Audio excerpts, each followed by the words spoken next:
Oh, no! Let's see if I will survive because my connection has been bad. But we have learned now you do not need to leave. No, I stay. I You stay, stay, and I will be back eventually. I win the whole thing. Don't worry, I have experience streaming. We're good. Oh, I need to turn that off.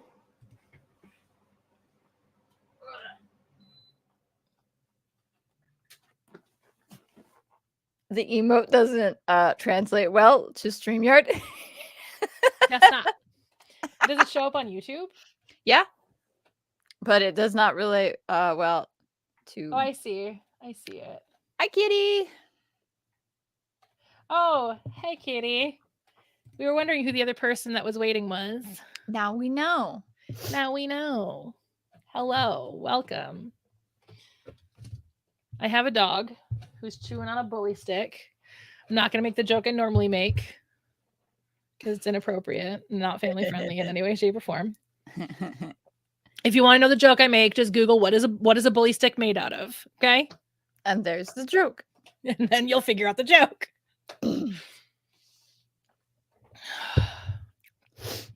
Ugh. I do not have a dog, but I have a duck. And Van Gogh. And I was not prepared. Van Gogh. Van Gogh. Van Gogh. Van Gogh. Yeah.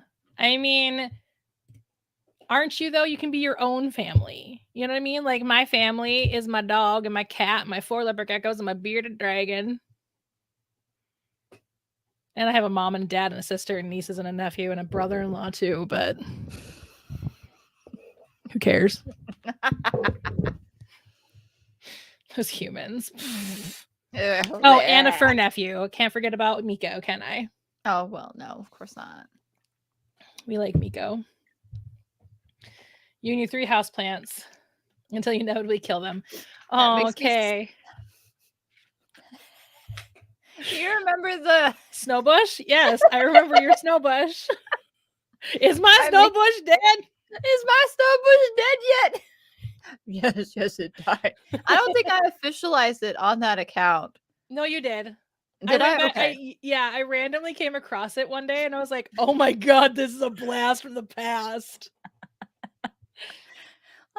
Sometimes I like, because it's on my Gmail like accounts, and I was like, oh, there's no bush. There's no bush. Part of me wonders if it just didn't like moving over here because the other place is like really sunny and it had like a perfect spot. So I wonder. Well, when you move back, you can have plants again. There you go. Or do I? I like having plants. My plants are ones I can eat off of, though. Speaking of which, I really need to pickle my habaneros before they go bad. Before they go bad and try to kill you again? Oh my god, that was so bad. So I have my pepper plants up in my office, in my work office, because that room gets the best light in the afternoon. So I have them in there during the winter time. So we've pulled in the plants because it's Minnesota and it's fall. It's starting to get cold. I mean, it's actually really nice today. But it's like my favorite kind of weather right now, just around 60 degrees. Love it. This is my favorite. Sunny and 60. But some of the peppers started going bad on the plant. And so I was cutting them off and just leaving them on the desk that they sit on until later. And I had this weird cough. And then I forgot about them because ADHD. I left and forgot about them because, object permanence is not a thing that I have very well. I leave it and I go like, oh yeah, that's right. I forgot about that. And came back upstairs, worked half the day, and then all of a sudden that cough came back. And I was like, I wonder if it's these if it's these bad peppers. So I cleaned up the peppers and I threw them outside in the outside trash can, and my throat cleared up. I'm convinced that the bad peppers were trying to kill me. They were. They clearly were.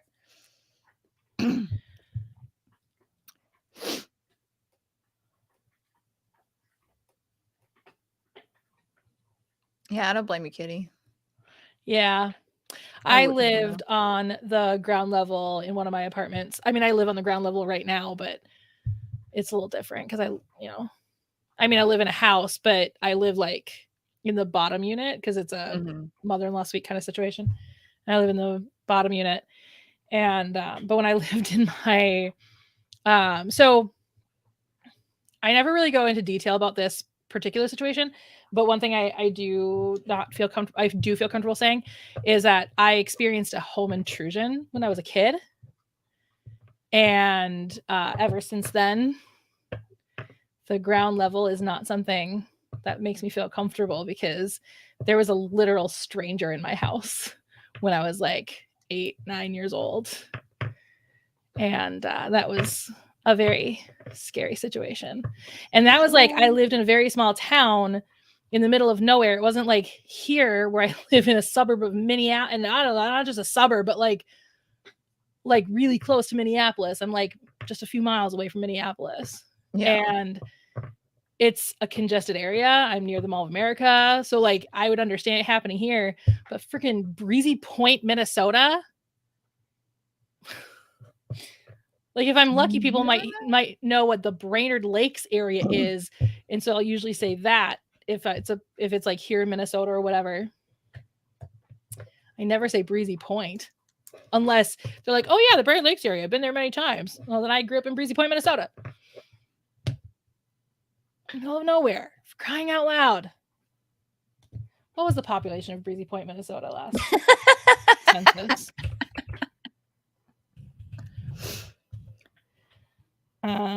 Population of That suspicious kitty. Maybe they're up to no good. Point, Minnesota. Also, I want to point out this dragon does have a name. And you just ruined how cool it looked on there. I could put it back. If I did it once, I could do it again. I just wanted to show. This is one of those TikTok shop sort of fidget. Like, he's not as fun to fidget with as I thought he would be, which saves me money because then I'm not buying a whole bunch of these blind eggs. But his name is Cerulean because he's blue. He's actually got some sparkle to him, but you can't really tell because the lighting's all stupid. But he's very He's very fun. I would do this often. So when we moved to Breezy Point, the population in 1991 was 448 people. As of 2021, it was 2,671 people. So it has grown exponentially since I lived there. Oh, it's a little baby. Just a little baby town. Just a little baby town. You want to go outside? Really? I'm trying to stream. Mama's trying to do work. No work for Mama.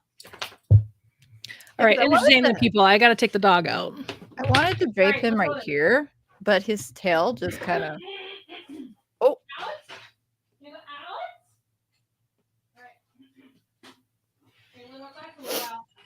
I would assume they would have like a sheriff or something like that. I don't know. My somehow he finished his bully stick already. Already? Yeah. See, I got him to chill. He's very precariously placed, so he'll probably fall. But okay, this is really funny. So the actual town I went to school in, nope, not that one. Where is it? The cop one? This one. Yeah. Oh. So the actual town that I went to school in is Pequot Lakes, Minnesota. That's where I actually went to school and high school. And it is Minnesota's like, it's like meth capital of Minnesota. Fun. Yeah. Every other house is basically a meth house. Fun fact.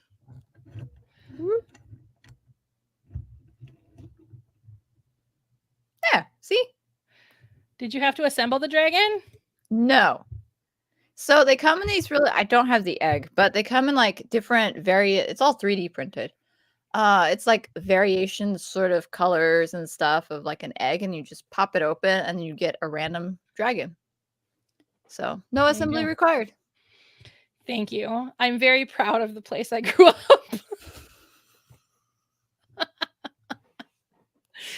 I used to drive my friend home because I was like the first one in my group to get a driver's license because I was older than most of my friends in high school because I was born in September, so I was one of those kids that was put into school at 5 and then turned 6 right away instead of went to school when I was 4 and then turned 5. I was one of the oldest in my graduating class. And so I got my license before a lot of my friends.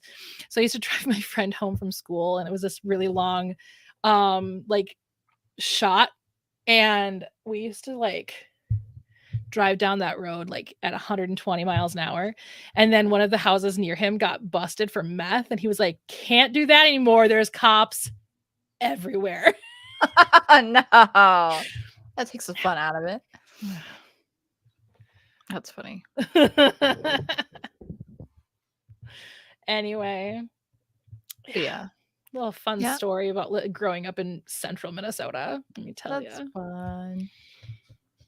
Oh, my dad's family lives there instead of my mom's family. I graduated from the same high school that my mom and all of her siblings that graduated from high school graduated from. I only say that because one of her sisters didn't graduate from high school because she did not survive past the age of 2.5. That's dark. unfortunate. And then she had another sister die at 26. That's a bummer. Yeah. Yeah.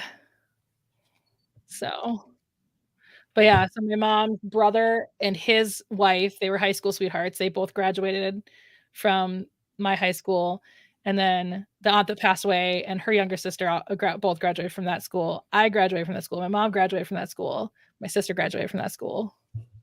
And now my cousin's kids are graduating from that school, which is weird to me because it's my dad's side, not my mom's side. Yeah. That is wild. I don't talk much to my dad's family. Gee, I wonder why.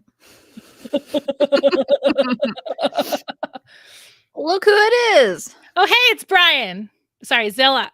Well, you say Brian on here too, so I can call you Brian if I want. It's Zilla.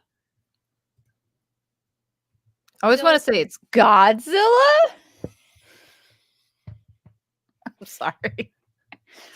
It's Zilla. Hi, Zilla. How are you doing, friend? You want a cover reveal? Well, you're going to have to wait, friend. And by friend, I mean frenemy. We are frenemies. The way we met was I was co-hosting a Yu-Gi-Oh panel, and I was co-hosting a Yu-Gi-Oh panel, and I was dressed as Duo Maxwell from Gundam Wing, and he walked up behind me and went, Gundam. And we decided to be friends, and then we discovered we actually hate each other, so we became frenemies instead. That's funny. Mostly because I keep putting him on my staff and he never shows up to the convention to staff. But how dare. It's happened like 3 times. Oops. But you get it, Kay. You get it. I always get it. Like, I'm smart. I'm very smart. I'm good, Brian. Surviving. Just got through the busiest time of work for me. And my brain is mush. And my dog is trying to get in the house, but he can live outside for a while. He can stay. It's fine. He likes being outside. It's not like he likes being outside. It's not like he hates being outside like Cosmo hated being outside. Cosmo hated being outside. I don't blame him. I don't. With friends like you, Brian, who needs enemies. It's funny.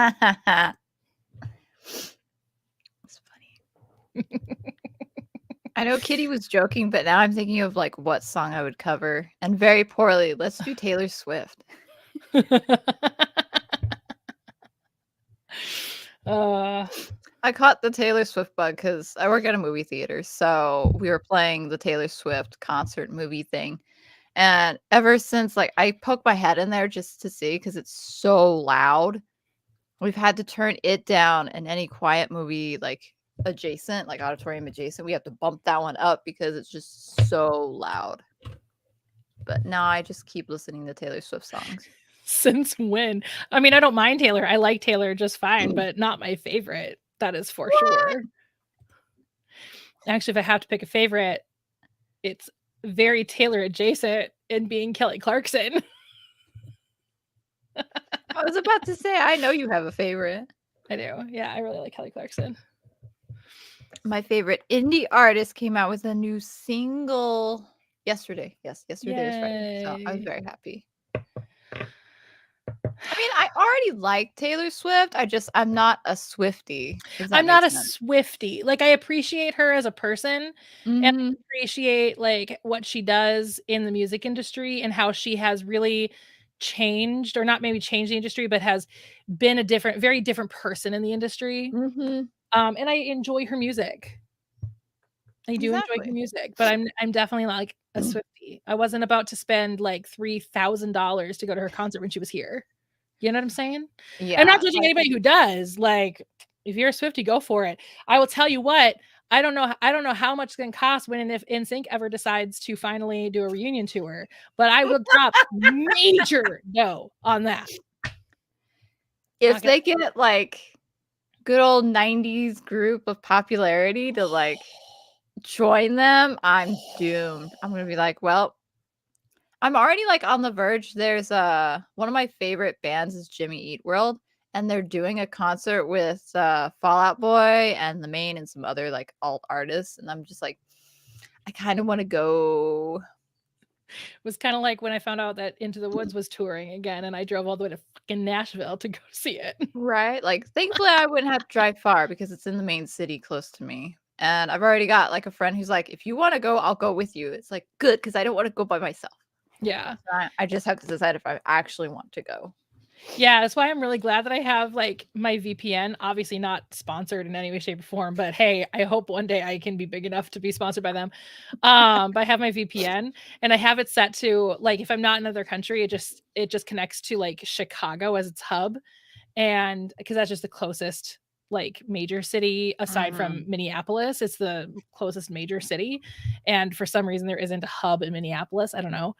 And so I was just watching YouTube and an ad came up and I was like, Into the Woods, what? And I looked and it was not coming here to Minneapolis, but it was going to be in Chicago. And so I got excited. And then the riots in Chicago happened. And so then I canceled those tickets and we went to Nashville instead, which is great because I've never been to Nashville. And Nashville's a really cool town. I like Nashville. I imagine it would be with all the history of like country music and stuff. It's a really cool town, and people were already drunk by 11 o'clock in the morning. Like, if you want to party, Nashville's the place to go. Good to know. People were so drunk by 11 o'clock in the morning. It was amazing. That is funny. It was funny because like back to the thing of Taylor Swift, like I would walk in and out of the auditorium that was closest to us, and at one point I just turned it because we've got like a monitor system in the booth area, so I just turned that on while I was like boxing some stuff up. And of course it was the one that you can't control the volume, so it's just full blasting Taylor Swift. And I was like, I know a lot more of her songs than I thought I did. It was really weird. I know a lot of her songs, like I appreciate them. You know, some of them are on my Spotify. Certainly not the 10-minute. I don't even remember what song it is, but there's a 10-minute version of a song. Like, certainly not that one. Oh yeah, I don't remember which song it is. I think it's on the Taylor's version CD, isn't it? Yeah, it's a Taylor's version one. I want to say it's like Speak Now or something like that. No, it's not Speak Now because I would know it if I heard it.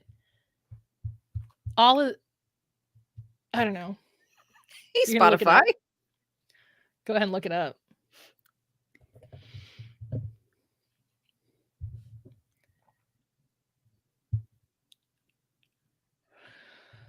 Oh, I forget the mobile version doesn't show times. Dumb. What Taylor Swift era are you? Swift song is 10 minutes long. All too well. I did that TikTok filter and it just exploded. I was like, of course it did. That's why I'm never doing that particular filter ever. I don't even remember which one I got. Hold on. Which one did I get? Because I don't remember. Yeah, it's All Too Well. That's Oh. that has a 10-minute version. I got Midnights. Midnights. I don't think I've ever actually heard that song. It's the album. So each like album is a different era. Oh, that's right. Yeah. That's right. I'm sure there's a song on there called Midnights, but the only one that I know that I like is Lavender Haze. So I don't know. Anyway, should we get started? We've been talking for 20 minutes. as we do. So, well, I know. I was just saying because that is our schedule. After 20 minutes of nonsense. Exactly. We've had our It 20 is minutes of built. nonsense. Now it's time to intro. So, welcome to the stream, everyone. I'm me. I'm Britt. Under my real name, I'm publishing contemporary romance, and under another name, which I will reveal eventually, I'm going to be writing YA, young adult novels. One of which is going to be sci-fi. I got 2 different ideas for fantasies, and then a few like Disney retellings that I'm going to do under that name. I made TikTok video. Yes, he does. Zilla makes TikTok videos laughing at me a lot. It's funny. But then again, are we gonna see each other in a couple weeks? Are we gonna see each other at the convention coming up in Minneapolis? You coming? We're gonna hang out or not? Anyway, No. you and I are hanging out in April. Hey! It's gonna be so much fun. Anyway, yeah, so that's me. My first book is being released on November 7th, so that's coming up, and I'm very excited. And then at the convention that Zilla should also be at, I'll be meeting Steve from Blue's Clues. I'm so jealous. And Kay froze for a second, but you're back. Oh, good. Yeah, so I get to meet Steve from Blue's Clues. And Kay, there are also people there from Bluey. So you should I'm really sad. So buy a plane ticket. Ah! Come Sorry, here. boss. I need this weekend off. You've got like 2 weekends. You're good. It's only just the first weekend of November. So the 3rd through the 5th, you can come. But yeah. Blue's You know what? We get too. You know what? You know what? Stop.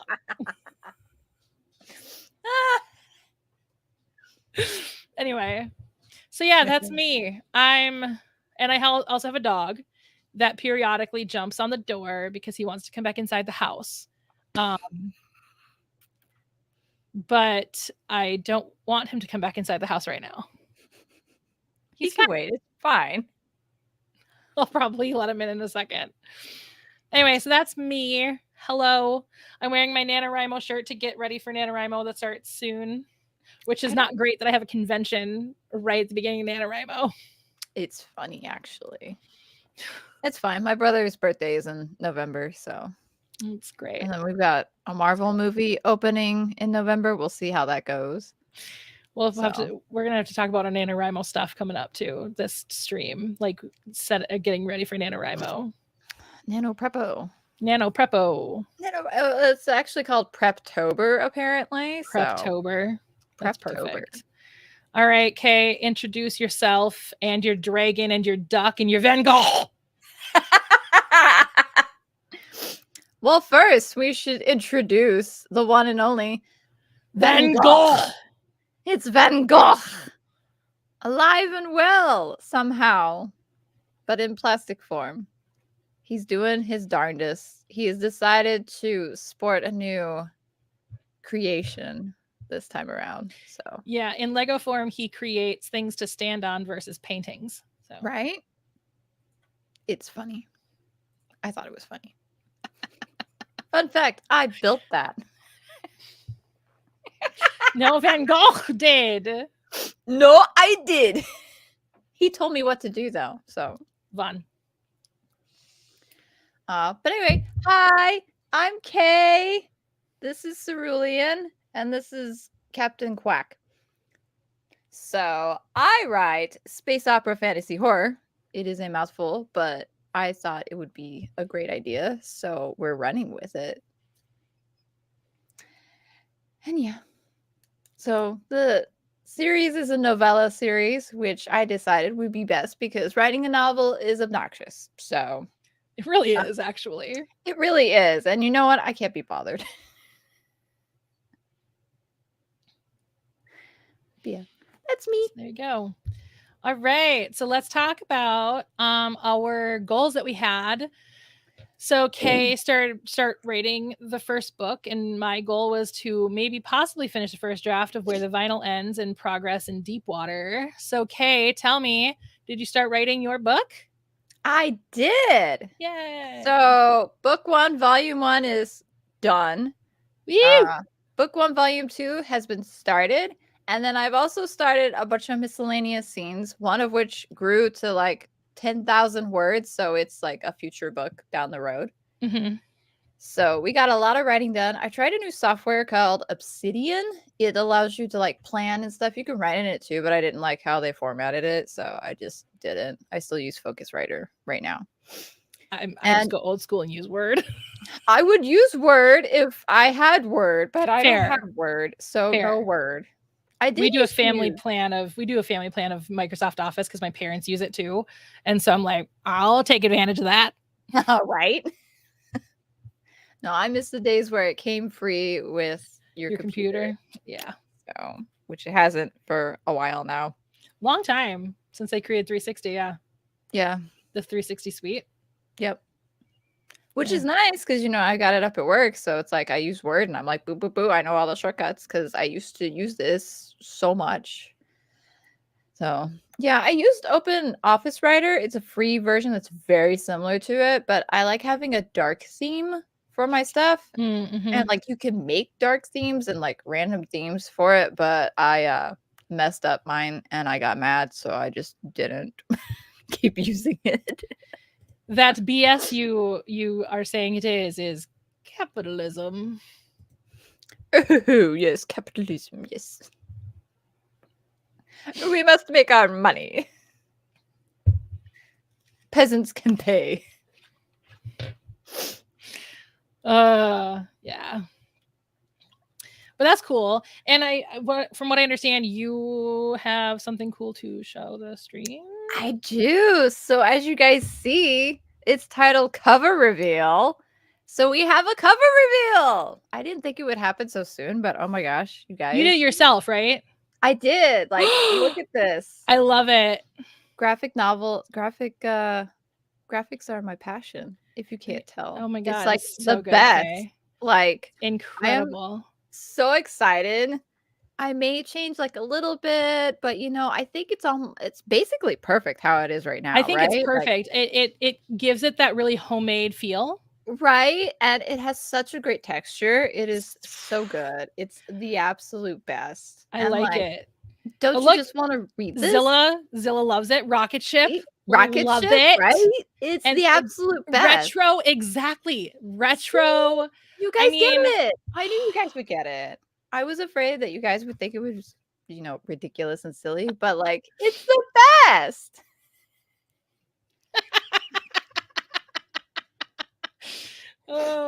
No. Pre-order never. Well, pre-order eventually. Well, You're going to release it eventually. Just not going to have that cover. Maybe it should be like an alternative version. The collector's edition. Yeah. Like it's out for a whole year and you release a new cover for it and it just like a limited edition cover. It should be that. It just looks like you made it in Google Docs. That's with the best clip art ever. Maybe I'll color it in. Anyway, no, actually, with my update, specifically that second half of the author's edition. Yes, the author's edition. Yes. No, so with the second half, progress in Deepwater. Well, the progress that I made over the last month with Deepwater is not only did I finish it, but I have the physical book right here in my hands. Cover reveal. I mean, I've already revealed the way this cover looks, but yeah. So this is the wrap, and the actual book. This is actually specifically the Amazon, I think. No, this is the Ingram Spark copy. Oh, I can tell the difference. There's a slight difference between the two. Let me grab an Amazon copy. I don't think you'll be able to tell in the stream the difference, but this is an Amazon copy and this is an Ingram Spark copy. There's like maybe a tiny bit of a difference, but it's not like obvious. The biggest difference is, like, first of all, one is floppier than the other. So this one's floppier. The Ingram Spark one is floppier. So this has thicker pages, so it's also thicker. Like the Amazon copy is just slightly thicker. Huh. And then as far as like out here is concerned, the Amazon one has this like little groove. And so it's easier to open like this and break the spine. Fun. And then what's really cool is, you can see better on the Amazon copy, is my formatter did this cool gradient. And then I asked for the ship. I didn't ask for the gradient, but I did ask for the ship. So yeah, so you are not proud of me in secret. No, here we go. You are not proud of me in secret. You literally commented, "I'm so proud of you." I took a screenshot, so don't go and deleting it. Oh, she's got the receipts. Yeah, I know people prefer floppy books, which is perfectly fine. Then they will be happy with the Ingram Spark copy to have the nice and floppy book. I really like just the way this one looks in general, because the other thing too is you can see on the Ingram Spark copy that the spine is right here. Like it doesn't quite, like, it feels like this one should be the same thickness as the Amazon one, because you can see a bit of the spine along here, which I think is kind of interesting. That is very interesting. So, but they're the same. They're the same dimensions because they're the same size book. So, yeah. So you can tell also, maybe not in the stream, but like these pages are shinier than these pages are. Oh, so the Ingram Spark pages are shinier. Sure. Which one do you want? Do you want a floppy book or do you want a not floppy book? I have like 10 copies right now. Actually, I only have 8 because my mom took 2 of them signed, and she's going to give them to some people. And then I have a copy that's but displayed on my mantle over here where I film my videos usually. Yeah. And then, so I'm giving 2 away on my TikTok. So, which today is technically the last day of that. So I need to figure out who won. And then what's also kind of fun is, and I'm going to cover up part of it because the QR code doesn't work, but I designed these I think bookmarks. That's super cool. I like the bookmarks. Yeah, so it looks like a passenger ticket to get on the ship. And it's designed after a real passenger ticket onto a cruise ship. And so it's like a nice little bookmark, and it's really great quality. So I did order new ones with a working QR code. This QR code, I didn't realize the website that I got the QR code from, it was just a free trial. And so the QR code no longer works. So I don't want to show the QR code because it's not going to link you anywhere. It's going to be like, this QR code is broken. So it's not like it's going to do anything. But if I'm going to have people scanning a QR code, I want it to go to my LinkTree, obviously. Right. So anybody who buys a book directly from me will get a bookmark. And Zilla, I'll make sure that probably not anymore. When I went on the 2 cruise ships that I went on, yes, because one was in the 90s and one was literally the year 2000. I'd have to ask my parents because they've gone recently, but yeah, I don't think they do. I think it's all like online and stuff now. Yeah, I'm sure it's just like, I'm sure it's in like your QR code. Boop. Yeah, exactly. Like they send you a ticket into your phone and whatnot. But yeah, we went on 2 cruises. Matter of fact, the journey that they take on in this book is literally the same trip minus 1 stop. That was the 2000 trip, and the things that they do aside from skydiving, the things that they do were the things that we actually did, like climb a waterfall and go to the Mayan ruins in Cozumel and all that stuff were all things that we did. And so it's really kind of fun. The skydiving thing was based off of my 30th birthday, where I decided to jump out of a perfectly good airplane for fun. Nope. Most freeing experience of my life. I bet, but like absolutely Free not. falling from 15,000 feet. Are you kidding? I could never. For No. full 90 seconds, I was free falling. I will say Nope. my least favorite part of it was when he pulled the drawstring, and it's just a violent, because you're like this, and violently all of a sudden you go whoop, boom. Yeah, I can imagine that's a little like disorienting. I had bruises from it. Bye, Zilla. What? Zilla's leaving. Must leave What? now. What? Zilla said, I must leave now. Farewell. Oh, I didn't see that comment right away. Bye, Zilla. I love you. Care about you. In front of me. Jerk. Anyway. So yeah, that's where I'm at. And I have not finished Where the Vinyl Ends yet, but I have, as of today, entered the final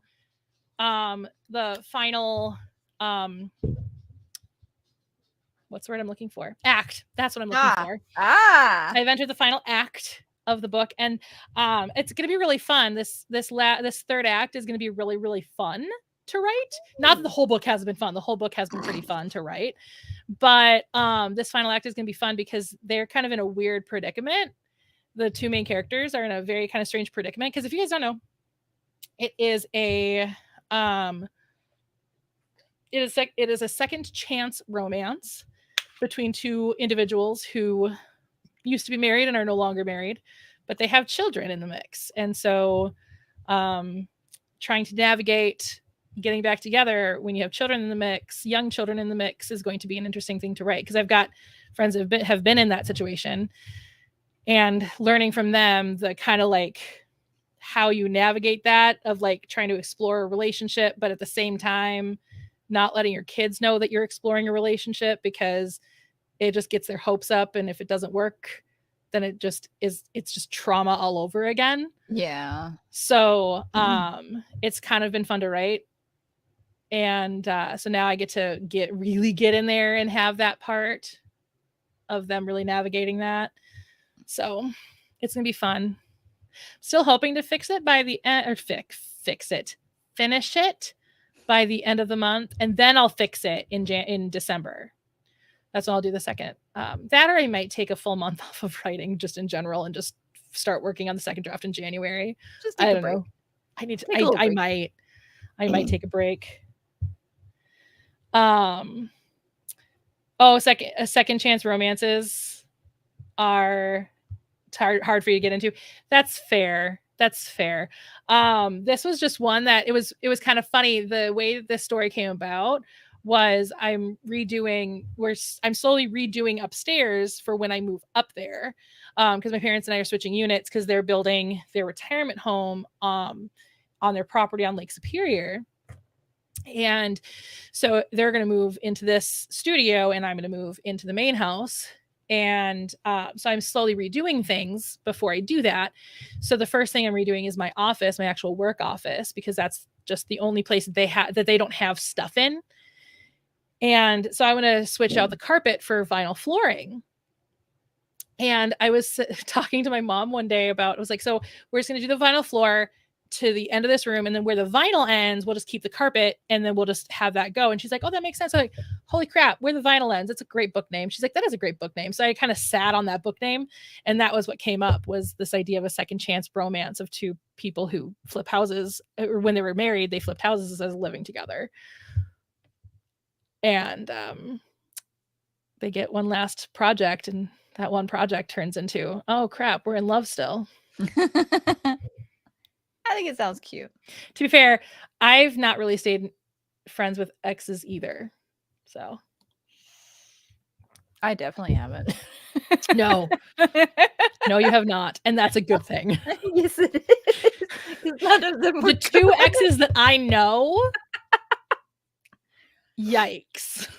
There was only one that I wish I was still friends with, and that was the horror writer that lasted like it was like a 2-month thing. We both mutually agreed this was probably not a good time. So I still wish I still was connected to her because she was really like she'd been through some stuff, but she was really nice. So Yeah. Well, that one you had when we first met, oh boy. he was an interesting guy. He was. And then the one that you were actually like gonna get married to, That was fun. that was an interesting. I mean, he was really nice. He was nice until he wasn't, though. That was the Yeah, and it's problem. like mom was always like, I don't like him, and it's like, why? He's a really nice guy, blah blah blah. And then you it's figured like, it out. and it's like, oh, Yeah, then he showed his true colors because he was super nice. He was super nice. I don't know how your guys' relationship was behind closed doors, obviously, but like with me, he was great, and with our other friends, he was great. mhm. Like super nice. He integrated well into the friend group. Right? And It's just like, what the heck? yeah, and then you decided you didn't want to move where he wanted to move. And that was when he started showing his true colors, and he was not a Right? good guy. It's like, oh my gosh. The only one I'm still technically friends with is this guy that I was friends with benefits with for a little while, but we were just friends with benefits, so You know, I'm there was not no good with actual any of them. romance I don't involved. even like. I only know how the ex-fiance is doing occasionally because I'm still friends with like one of his friends. Because I expected like when I ended it, because I ended it very interestingly. So I expected like nobody that he was friends with to want to like converse with me ever, Yeah. but like the one still was. So it's like, oh, okay. It's like, did you know? Yeah. Well, see, and I wish this was the case. Like, I'll be honest with you, I wish it was the case. The only one that I'm glad isn't in my life anymore is my first boyfriend. And that was because he was a great guy, but he cheated. Long story short, he cheated. Can't be a great guy if you cheat.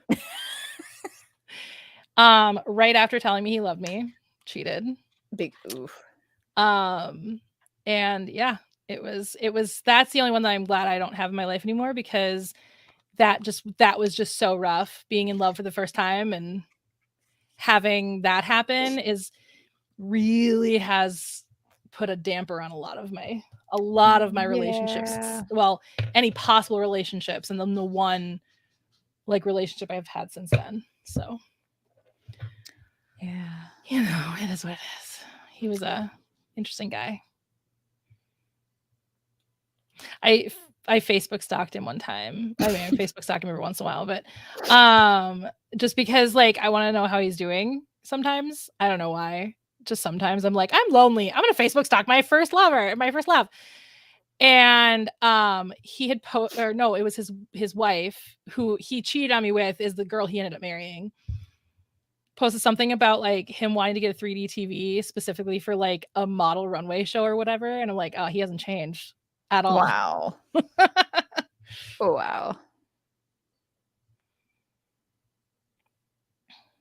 Yeah, it kind of has made it difficult, but then also at the same time, like the first relationship I had was all MySpace, and so I don't know how they're doing. Yeah. No clue. Yeah. So, and it's like I blocked the other guy, the second one, because he like randomly messaged me like, hey, I just wanted to, have a conversation. I forgive you for what you did. Can we please talk? Blah, blah, blah. I'm like, absolutely not. you? Yes. Because it's like, what the heck? So I blocked it because I thought I blocked him like on everything. Yeah. And apparently I missed him on like Twitter or something. Oh my God. And so I came up to this DM from him and I was like, oh my God, no. Yeah, there was nothing for him to forgive you for. Because like, yes, I agree. Inappropriate. Like my communication skills are a little like iffy, but like I'm improving it. I like to think I'm improving it. But like you don't look up somebody's address and then go find them and then go when find they have them. not shared that information with you. No, like I have Just, yeah, great pics. randomly, he traveled to where you are, looked you up in the Yeah, phone book. he was, like, gonna visit, so the whole thing was, Yeah. he was like, "Hey, I'm visiting family kind of sort of around where you are," because I feel comfortable saying, like, the state, obviously, because it's massive, and then kind of, like, the general area once I get to know you, but you don't know the exact one until I fully trust you, like this person. I was gonna say, enter me, who has your home address. You have both of them. Both of them. So it's like, I didn't quite feel, like, comfortable enough because, we met online through MySpace, and then I think we were, like, friends on Facebook at that point because that's, I think, when I got Facebook, I don't remember. So it's like, I don't quite feel comfortable telling you the exact address, so we were gonna, like, meet up somewhere, and blah, blah, blah. Well, you So met mom this was guy like, online. Like, "Yeah, you met him through, like, an online thing, and yeah, you should never meet somebody online at your actual house. You should always do right?" it in a public place where there are lots of people in case of real shady stuff. Yeah, and, like, I'm not saying all metalheads look weird, but he had weird vibes. So, like I mean, I don't wanna judge, like, at No, all, no, of but, course like, not. if the vibes are off, the vibes are off. Yeah, And, like, I wasn't quite fully because I was young. It's, like, the first relationship after the iffy one that ended really weird, and then the yeah, girl, so it's, like, it had lasted a while with the second guy, so I was, mhm, like, a little more comfortable, doing some things, but, like, you don't you don't do that. yeah. You So he don't do looked so he looked Kay up in the phone book and randomly went knocking on their door, randomly knocking on the door. Yeah, and it's like we weren't expecting it, and so, like, I think I was about to text him because we had each other's numbers, so I was about to text him and be like, "Hey, here's the plan for the day," because I was stressing out, so I had a headache, and of course, I was like, "I don't wanna do this, and so mom was like, "Well, here's what you could do." I'm like, "Okay, cool." So I was gonna text him about that, and then he comes knocking on the door, and I was like, "What the heck?" Yeah, So it's like, "Oh my god." yeah, So and that was the end of that, and so he has the audacity to forgive you? And I'm just like, "Dude, you looked up my address." And what's weird, okay, so we weren't answering the door, obviously. And so he's like, he I don't remember exactly, like, the word for word, but it was like, "Oh, your parents have, like, a nice house and blah, blah, blah. I like the stones and stuff in the front yard." And I'm like, "Dude, what are you doing?" And No. he's like, "You're breaking my heart. Why aren't you answering the door?" It's like, "'Cause you're not supposed to be there." So inappropriate. But, of course, it's like mom So didn't want inappropriate. me to, like, full out admit that he found the house. So it's like, I had to, like, word it really weird and stuff, so it was Yeah, just like, obviously he found it, but, like, yeah. dude, no! So inappropriate. So inappropriate. Like, what the heck? It was just, So oh my inappropriate. god. I have great pics. I have such great pics. Yeah. Anyway, I mean, I'm not much better. So, Maybe the next one will be better. that's what I'm hoping for both Right, of like, fingers us. crossed. Yeah, because the first one cheated on me, and the second one refused to actually put it into a relationship, so it was just a friends with benefits thing, and then he ended up finding somebody he wanted to go exclusive with. Mm. So, yeah, my track record is, "Oh, they don't like me enough to stay with me, they always pick somebody else." That's my track record. Mine just show that they're creeps. There you Like, go. better to have it, in a safe environment than later on when I'm stuck.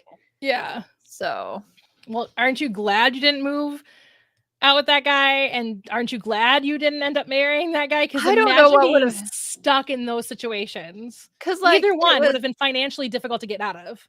the wild thing is, so we ended it in 2019, like, summer of My 2019. god, could you have imagined having to quarantine with him? That's what it would have been. It would have been quarantine, and it's like, I don't know if I would've, 'cause, like, I would've transferred buildings, like, I already had that kinda sorted. So it's like, Yeah. I don't know if I would've stayed at that theater or, like, what would have happened, but it's like, "Oh my god." Yeah. So Could you imagine having to have quarantined with that guy? Oh God, that'd been awful. But yeah. All right, Zach's not giving up this time. I'm gonna go let him in. Hold on, I'll be right back. Okay. Let's talk about something fun. My book. So, okay. So the cover is a joke, but like most of this is basically like I actually kind of had fun making the cover. Did you find your car? Actually, I had fun making the cover. Like legit, I like the cover. This is Kay's cover if you weren't here before. This is the cover that Kay made themselves. And oh my God, isn't it incredible? Did you see the name? Yeah, Kay last name. Because I'm going under a pseudonym. And like I'm pretty sure I know what the last name's gonna be, but I thought it was funny to put that instead. I mean, don't get me wrong, I like my cover, but like maybe I'm gonna have you do my next cover. What do you think? You know, I think I would do a great job. Let me brew something up.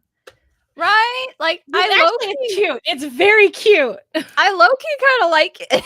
It's actually really cute. And honestly, you could use it as inspiration of like how you want the cover to actually end up looking. Right? But like obviously, you know, have it be done in a more professional manner. But yeah, I think it's cute. No, I decided to be like, I have my physical books in hand. And hold on. Stop. Right, kitty? He's going to destroy my fleece blanket, and I'm going to be very cranky about it. Tell him no. Leave my fleece blanket alone, please. I do and I don't like beards. It's not that I specifically sought out men with beards in this cover. But I did. Hey, enough, dude. Oh my God, let me move the fleece blanket. Hold on. Okay, fleece blanket is leaving your proximity. Like Loki, you're in my way now, dude. It's so cute. Oh, try to make things look nice, and then he just tries to destroy it. Right. No, so I didn't. Okay. No, not my spider. It's my dog toy.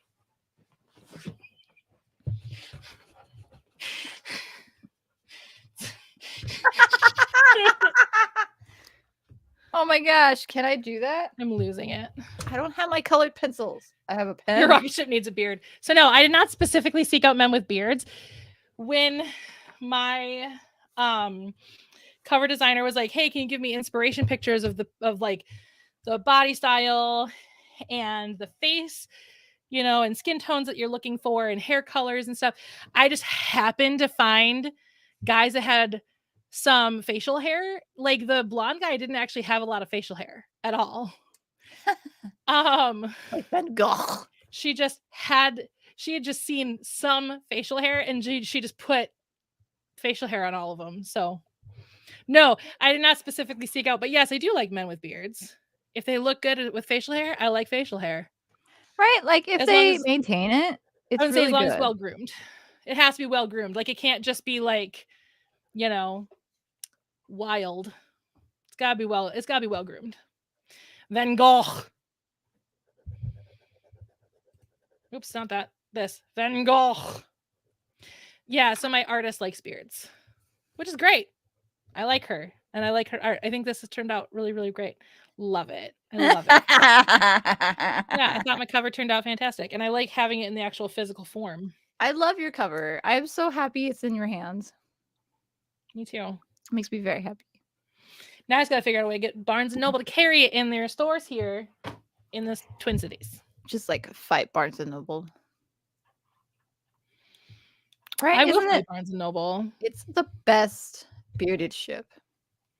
Oh my God, you need to make a ship called the Bearded Ship. Conveniently, this is actually my notebook for the series. So I could add it on there to my notes.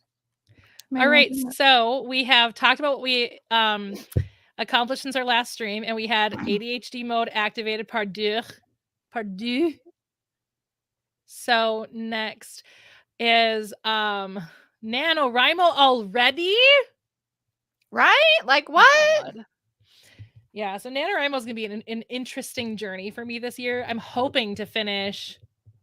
Dun dun dun. So wait, what if people get confused with the 90s horror movie set on a cruise ship? That's fine. They can be confused. Oh, Deep Rising. It's fine. Yeah, so Deepwater will be available starting November 7th. It is currently available for pre-order both on Amazon and through Barnes & Noble. If you order the physical book through Barnes & Noble, you will get the Ingram Spark copy. Right now, if you pre-order the physical copy through Amazon, that'll be the Ingram Spark copy. However, on November 7th, the physical copy will be the Amazon copy. And there is a slight difference between them. So, oh, thank you for sharing that. It's also down below is my LinkTree, and there's also a direct link to both Amazon and Barnes & Noble for that, for pre-order. So yeah. Go down there, click the links. Obviously, ebook available on both sites as well. But if you don't like giving money to Amazon, then ordering through Barnes & Noble does not give any money to Amazon at all. So there's no link to KDP or Amazon through that. So if you don't like giving money to Amazon, then that is available. So anyway, yeah, so that's available coming out November 7th. I'm very excited. I never thought that I'd be at this point. Like, I remember sitting down, I'm going to do a video about this. I'm going to film a video about this later. That's going to go up on November 7th on my YouTube channel.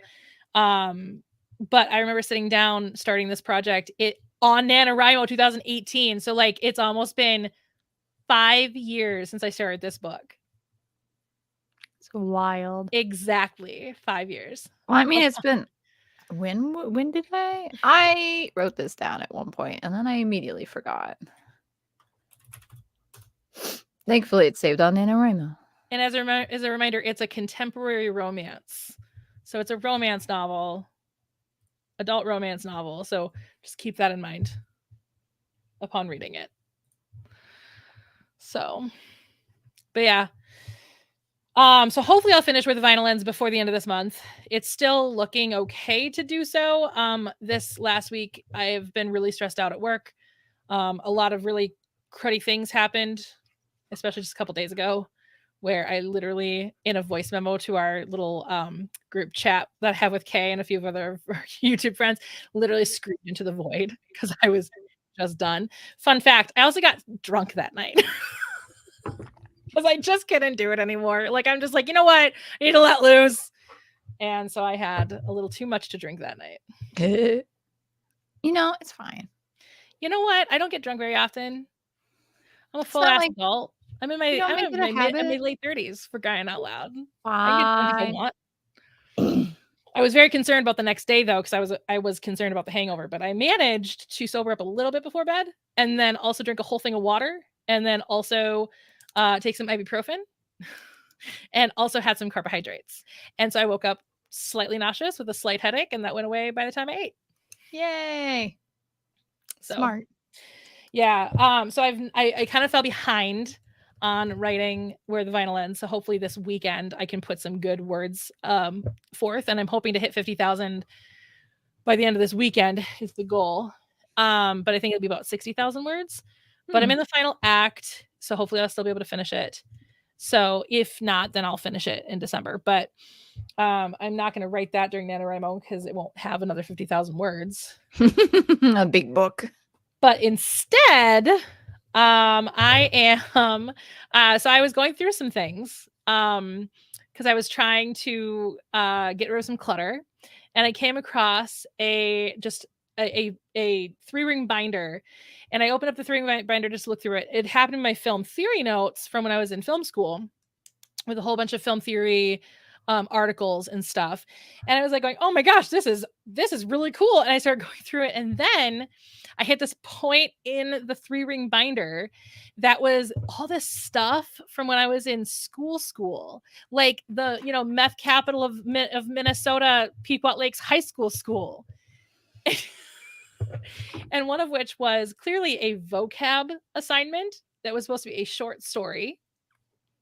And what was hilarious is the fact that I didn't understand some of those words because I gave the characters the names of two of the vocab words. At one point, one of the characters was like, I want to draw a portrait of you, not portrait, a portrait of you. Yeah, it's fantastic. Anyway, I read through the story and I was like, you know what, this would be kind of fun to utilize the story as inspiration. So my NaNoWriMo project will be a young adult fantasy using that story as inspiration. So wish me luck, because it's not a good story. I read it to you guys, right? In a voice memo, I read it to all of you. Yeah. It's not a good, I mean, it's actually a good story, but it's a good story, but like very surface level. You can clearly tell a 12-year-old wrote it, because I was 12 when I wrote it. Yeah. You could clearly tell a 12-year-old wrote it. Full-heartedly, a 12-year-old wrote it. It was funny. Yeah. So, also I'm thinking during the stream next month, I will, since I'm going to be writing the young adult fantasy, is when I'll reveal my pseudonym that I'll be using for my young adult books. Ooh. You already know what it is. I know. But I gotta hype it up, you know? and there's meaning behind the name. So it's not just a random name I picked. It's there's actual meaning behind the name. And because my goal is to have it be easy for parents to know what stories are safe for their children to read and which ones are not safe for their children to read of mine. You know, if I ever get to a point where, you know, I have actual, like, a decent following with people actually buying my books, whatever, they know. Oh my God, how dare you reveal it? Dang.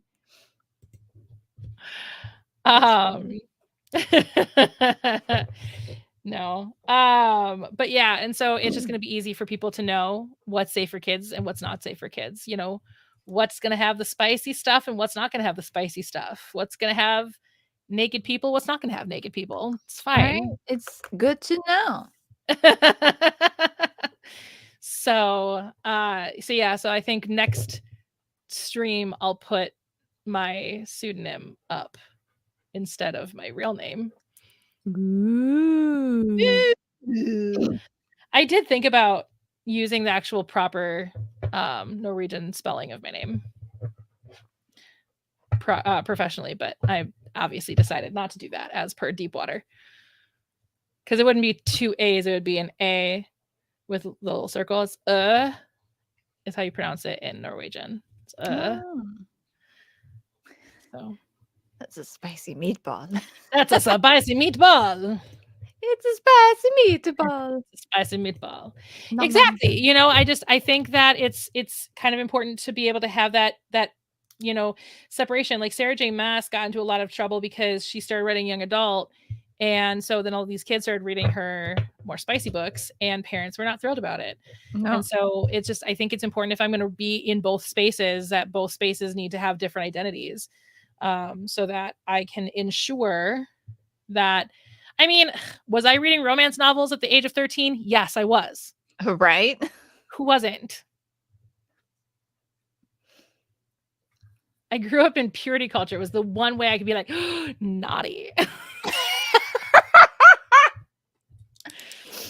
I just got into role play. That's it. That also helped. It actually helped with a lot of like figuring myself out. So it was very interesting. No, me and my best friend used to read romance novels all the time. But I also want to be a responsible adult. Mm-hmm. And I don't want to market my books as young adult if my same name can be associated with adult books. Oh. So you weren't, come on now. No. Sure. No, I think that's definitely like a teenage socialize as a girl thing. Because we were all taught something very different than people who are socialized as men were taught. Right. It's so stupid. Especially when you grew up in a very Christian family. Oh my goodness, it's awful. So, yeah. My ink pen is failing. No. There we go. Anytime like one of because I love these pens. Is the big Atlantis pen. I'm not gonna bother, but I love these pens. I have like a whole package of them, and anytime one of them temporarily, like for a second, doesn't work, I panic, even though I've got like a box of them. It's kind of funny. I like this pen. That's a cool pen. Oh no! It's actually an invisible ink pen. I think it used to have a tip that was not invisible ink. I think it used to have a tip that actually was like regular ink, but it's the sonic screwdriver from Doctor Who. Well, one of them, the one that Christopher Eccleston and David Tennant used. So you can use the invisible ink, and then the light, this light would make it show up. That's kind of cool. Yeah. You read classic literature, horror, fantasy, and sci-fi. Got you. Yeah. So my funny story about classic literature was one of my best friends from high school, who has been on my YouTube channel a couple of times, Shayna. I also call her Serene a lot. What are you doing? Oh, you're just rolling around. Okay, that's fine. My dog is psycho. Anyway. Still being pretty psycho. So we had to do a book report. And in it, I think this was like junior year, we had to do a book report. And Shayna was like, let's do it on Moby Dick. And I was like, okay, I like whales. And so she gets Moby Dick, and she didn't realize how long Moby Dick was. Oops. And she literally had just a couple of days to read it. Oh no. And I was like, there's no way, I'm too slow of a reader. I have dyslexia. Like I had just been diagnosed with dyslexia. So I had just started going through some therapy stuff, but there was no way I could read classic literature at the time. Like classic literature just did not, I couldn't read classic literature the way my dyslexia works. If the sentence doesn't make sense to me, then it's really difficult. And so classic literature is written in a style of English that just doesn't work with my brain very well. Mm-hmm. It does now. Like I can do it fine now. I had just been diagnosed with dyslexia because I was 16 when I was diagnosed. Just started going through some therapy stuff, which, by the way, dyslexia is a neurodivergency. There is no way to fix it. I am not broken. But back in the early 2000s, that's exactly what people thought, was that, there are therapies that would make it better, that would make me, more functioning in society. And so I just started going through those therapies. There was no way that my brain would be able to do it. So she's like, I'm like, so this is all on you. And she's like, okay. And she did. She read Moby Dick in 3 days. Moby Dick. And she and I, and the book report was an oral book report. So we had to do like a presentation. So she's like, so I will tell you everything. Like I'll make a timeline of stuff, and then you just do the presentation. So that way it was like still like an equal thing. Like it was her doing the reading, and then I did the presentation. And yeah, so she read Moby Dick in like 3 days. Absolutely not. She's like, I will never, ever do something like that ever again. And I was like, I would never ask you to. And to this day, 20 years later, she will still sometimes bring it up. Anytime she's like, hey, can you do me a favor? I was like, oh, I'm kind of busy or whatever. She'd be like, I read Moby Dick for you. What do you need? To this day, she'll still hold it against me. That's funny. Yes, it's a sonic screwdriver pen. And I like it. That's funny. I don't know why. I don't know what happened to the old, the other tip that's not invisible ink. but it's an invisible ink tip. Looks like a candle.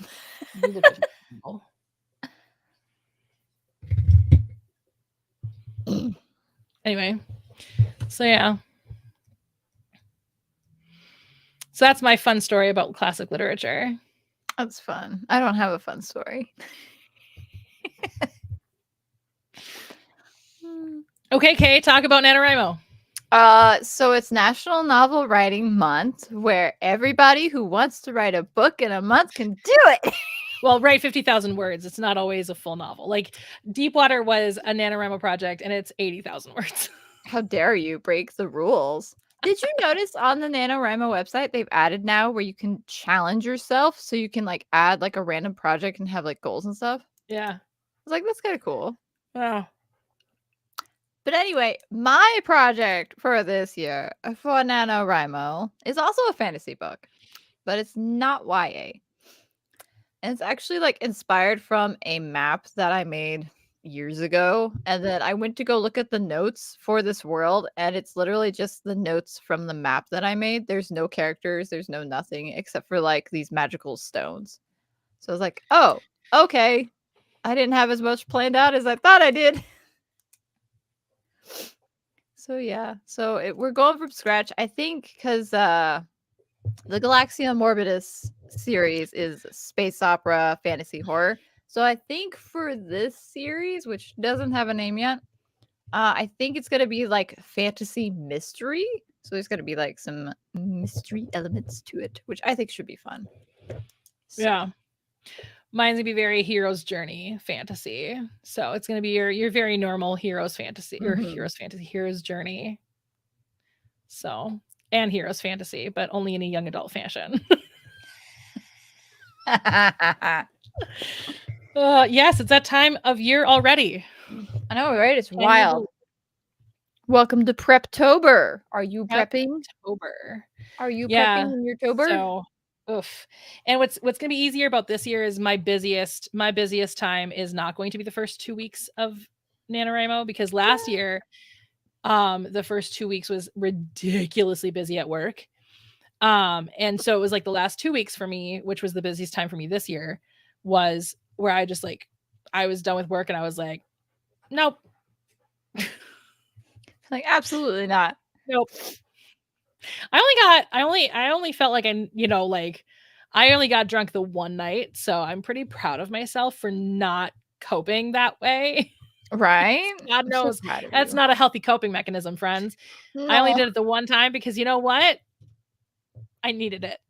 But luckily it's not my normal coping mechanism. So hey, we're still in a good place, everybody. That's good. So but yeah, so that time is already passed, luckily. So now that we're done with that, which ended now this week, it's still gonna be kind of busy next week, but it's not gonna be nearly what it was. I can really focus on NaNoWriMo stuff. So hopefully this I'll actually, I mean, I won last year because that's this is the last year's shirt. So I won last year still, but it was very stressful and very upsetting. Yeah, the one time, I think it's funny. The one time that I finished NaNoWriMo was in 2015.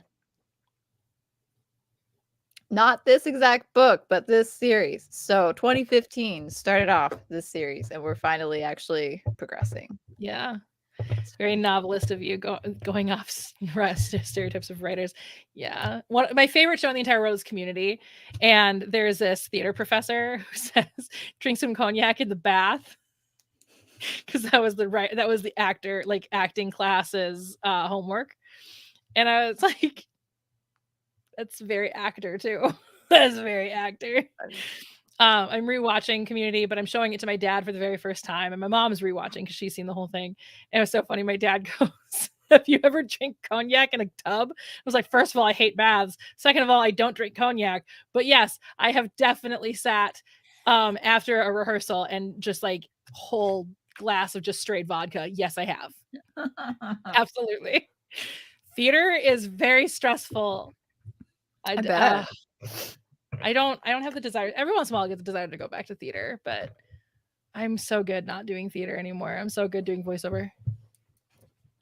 What are you doing? He's chewing on something. Whatever it is will be gone forever. Oh no. He has destroyed so many of my things. Of course. It's just who he is. Mm-hmm. He hasn't hugged me yet this stream. He's the destroyer. Hi, baby. You want to make an appearance? I'm very tempted to. Aw.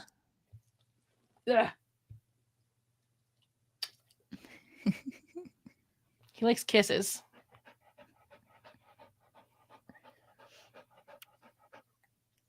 Hi. You good boy. Oh, yes. I love you too. Okay, go somewhere else. He's like, no. He's comfortable here. He likes hugs. It's fine. I should have named him Olaf. Because Olaf likes warm hugs. Aww.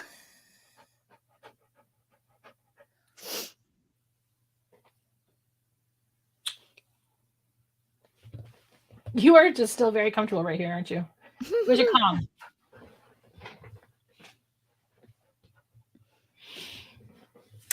Well, that's my dog. Do not start with that. That is my favorite sweater right now because it's Into the Woods and I drove all the way to Nashville to get it.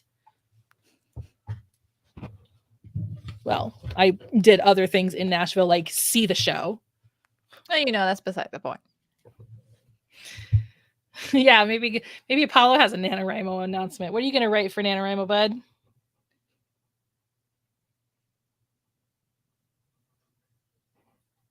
He just goes. He's like, I already know I'm not going to do it. This sounds like too much work. He's like, you never let me on the computer, Mom. How am I supposed to write my puppy venture? It's 50,000 paw prints for him. He's going to write about Bartholomew. Yeah. Aw. Bartholomew from Spaceballs. I haven't seen that movie in forever. I haven't seen Spaceballs in forever. It's been too long. I feel like every once in a while, I'm like, I get the urge to watch it. And then by the time I'm actually in a position where I can watch it, I forget that I want to watch it. Oops. So yeah, so NaNoWriMo is coming, which is terrifying. Wild. Because like I said, last year NaNoWriMo was stressful. The NaNoWriMo where I wrote Deepwater was also pretty stressful. I remember that one feeling pretty stressful because I would fall behind a little bit. But for some reason 2021 was like ridiculously simple for me. I remember that one just flying onto my keyboard, which is funny because I've not done anything with that story since I finished it. But that one's also finished. That one's also got a first draft finished. But I want to go back and completely redo it, basically, because I want to do dual perspective now, where that one was not done in dual perspective. Ooh. So I want to go back and put his perspective in, which means I can erase half of the book. Wild. Yeah, because half the book I didn't like where it went the second half anyway. So I'm like, that's why I was like, maybe I'll just jump in, put his perspective in, and then that will double that part that I do like. It'll double that. So I definitely still like Spaceballs because I've seen it as an adult. Mm-hmm. But it's not a type of humor I go back to regularly, which is why it's been a long time since I've seen it. Yeah, same. It's there. Yeah, I enjoy it, but if I want to turn my brain off for like an hour and a half, it's a really great movie to turn your brain off for an hour and a half. Because it's very, I hate saying it this way, but it's the actual terminology within the acting world. It's simple comedy. It's dumb comedy, which there's nothing inherently wrong with. I like a good dumb comedy, don't get me wrong. And if people who don't know the difference, dumb comedy or simple comedy. It's just comedy that's inherently funny. So potty humor, sex jokes, those kinds of things are just inherently funny. And so they're dumb comedy. Like I do my dumb comedy every time my dog has a bully stick. Again, not going to share what that joke is on a live stream. Google what is a bully stick if you don't know, and then you might get the joke. But it's a sex joke. Puns are also considered dumb comedy. We like a good pun. Yeah, my mom's a big fan of puns. So puns are all over the house in this house. So that kind of thing where yes. Yeah, all Mel Brooks films are simple dumb comedies. And again, there is a massive like it's not simple or dumb as in like it's not good. I think Mel Brooks's humor is absolutely hilarious and fantastic. Absolutely love it.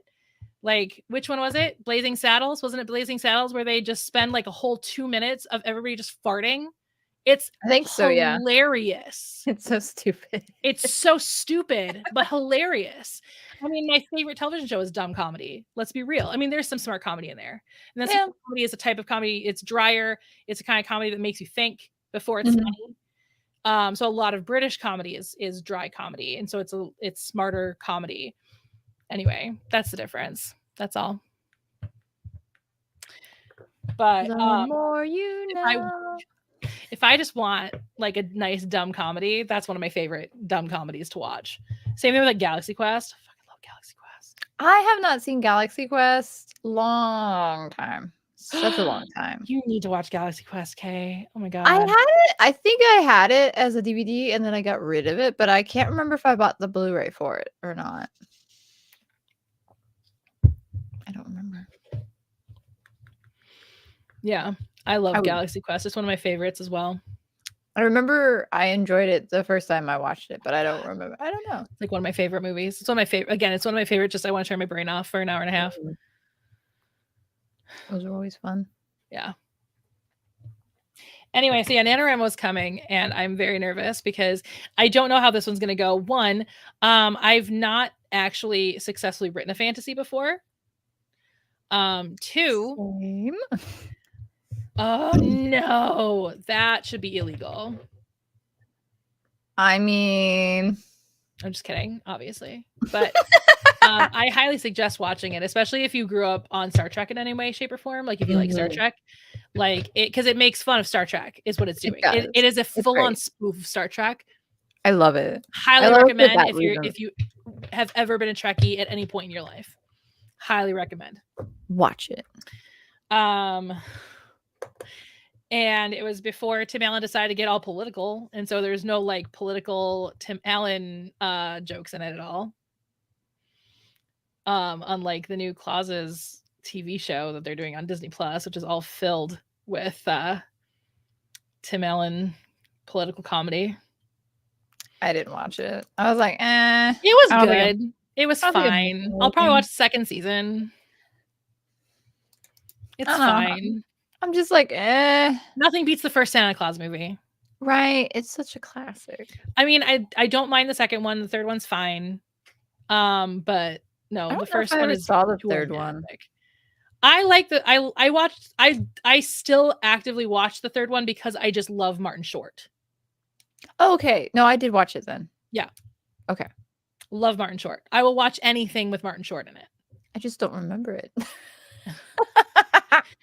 And yes, I watch Only Murders in the Building because I love Martin Short and Steve Martin. I do want to watch that, so I highly recommend Only Murders in the Building. It is so good. It is so good. I was very surprised that Selena Gomez was able to hold her own against two comedic legends. Yeah, I was like, I wonder how well this is gonna do, and then I hear nothing but good things about it. She does such a good job holding her own in the comedy aspect. Oh, I love it. Nice. You know you'll love it because you love Trek and you love Alan Rickman. Yeah, and Alan Rickman's character is so fantastic. He's the Leonard Nimoy character, and he's absolutely fantastic. Like, he is so dry and so hilarious at it. Like, he is, wow, incredible. Incredible. There's a car alarm going off. I hope it's not mine. Whoop, whoop, whoop, whoop, whoop. Sound the alarm. Is it still going? It is. I'm just waiting to see if anybody turns it off. I might have to go check. It's gone. Okay, so no, it was mine. Yay! By Grabthar's hammer, you shall be avenged. I don't know how it's spelled, but yeah, that's correct. What if I add little stars? You just keep making it better. Especially the hand-drawn stuff now. Like you're hand drawing on it now. It's like it's just getting better and better and better. Little So stars. when I decided that I was gonna, I don't know if we said this earlier. When I decided I was gonna show my physical book in the stream, I decided to call it cover reveal. And so Kay was like, I'm gonna make a cover.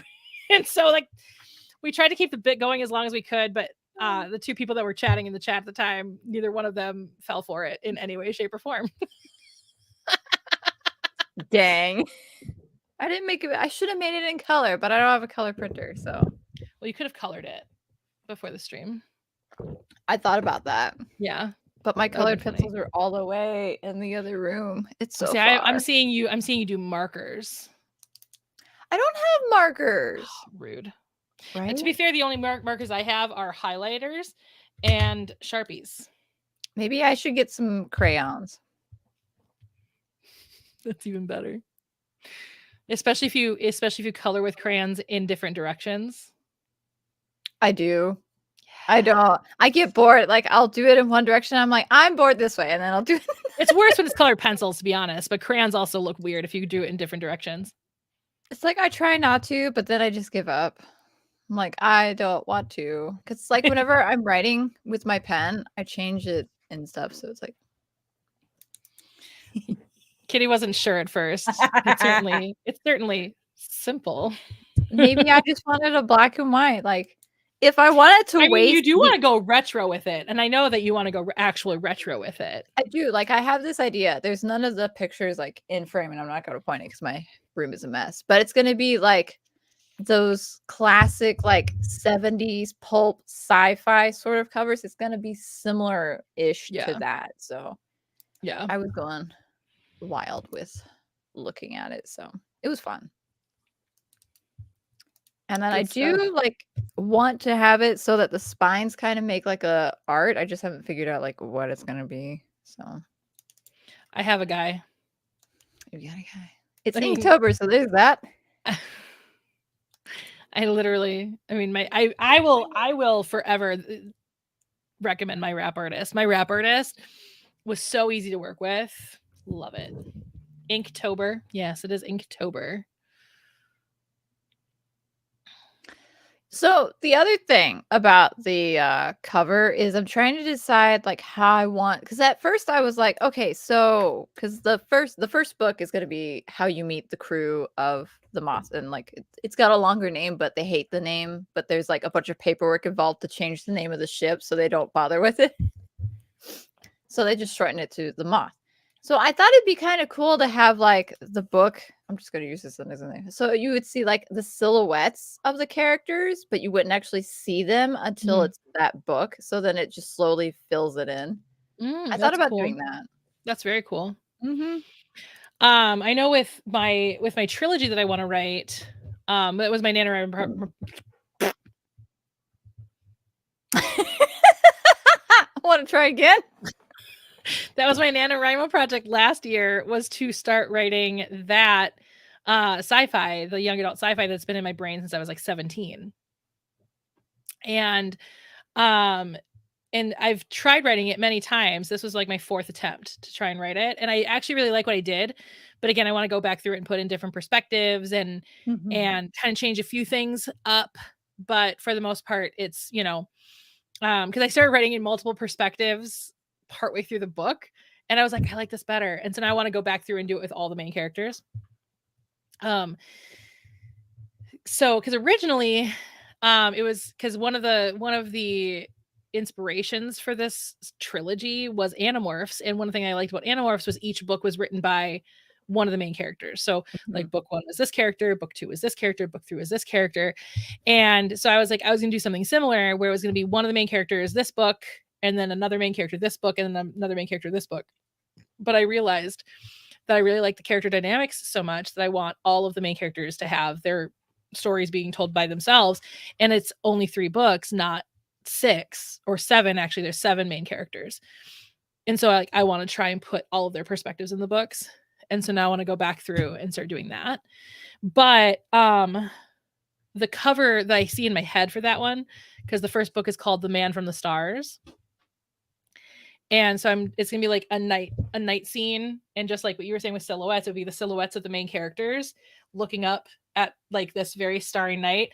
And then I want to like do like a constellation of sorts, and then that would be the face of the alien that they meet, which is the Man from the Stars, obviously. Yeah. And cool idea. Yeah, so that's what I've got. Do not eat my book. You will owe me money if you eat my book. I love you. And do not eat my book. Not a dog. Someone's in trouble. I don't think he's actually trying to eat it. I think he was just sniffing it. But okay. I still don't want him anywhere near my physical books. Be like, no, nom. But yeah, that's what I've got. Oh wait, here. You've got a question, Kay. So it is not called that. So the original name for the ship I had to cut out because I discovered that one of the words is not actually a nice word. So I'm like, okay, that can't be the name of the ship. So I had to kind of fiddle around with ideas. I still like the idea of like the word moth being in there for some reason. I don't know why. But no, it's just, I think maybe because currently like the outside visual of the moth hasn't like, I haven't quite figured it out yet. So I'll probably like mess with some Lego or my snap ships or something. I don't know.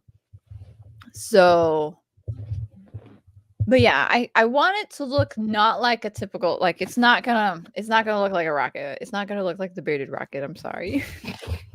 But I think it will look kind of similar-ish to a moth, and that's where the name came from. I just haven't figured out how similar-ish I want it to be. So,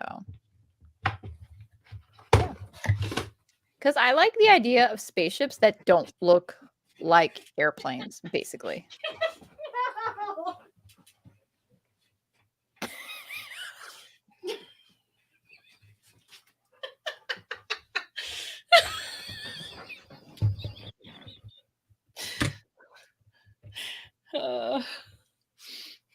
So sorry. You good over there? Welcome to a day in the life with my dog. It's, you shouldn't have that in your mouth. And he's like, I want it in my mouth though. It's mine now. In my mouth it goes.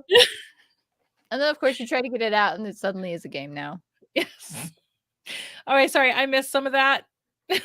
I'll go back and watch a stream a little bit later. You're good. The TLDR is I had to change the name. I like the word moth. It's gonna look moth-esque, but it doesn't circle around the star endlessly. Nice. Good thing you caught it. Is that, I don't know, the bad word? You have to tell me what the bad word was. I don't know if I know what the bad word was. I mean, you don't have to tell me publicly. You can tell me privately. Okay. It's not like super well known. It's more like one of those, hey, the more educated you become in this, the more educated you become in everything. So right, it's like, oh, I didn't realize that was a derogatory term. So right, like how you know, there's a show written by my favorite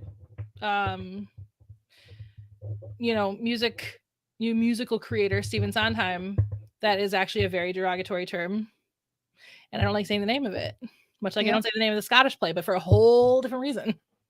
That's not offensive. That's just a curse. Oh, okay. I understand now, Katie. Yeah. It is a good thing I caught that. Because it's like, I don't want to be that. Oh, yeah. That's what I was thinking. That's what I was thinking, was that you were going to be using a less than desirable word. It's like, I don't want to do that. That's the last thing I want to do.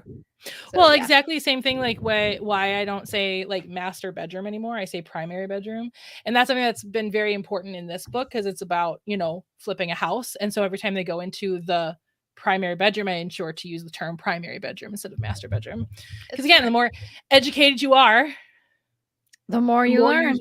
The more you learn, the more you realize there's a lot of terms and words that we use in our regular everyday, you know, There's vocabulary so much, and it's like, what do you mean? that is very harmful to groups of people. Yep. The more you know. Yep. I'm just You never thought doodling. about the term master bedroom being inappropriate?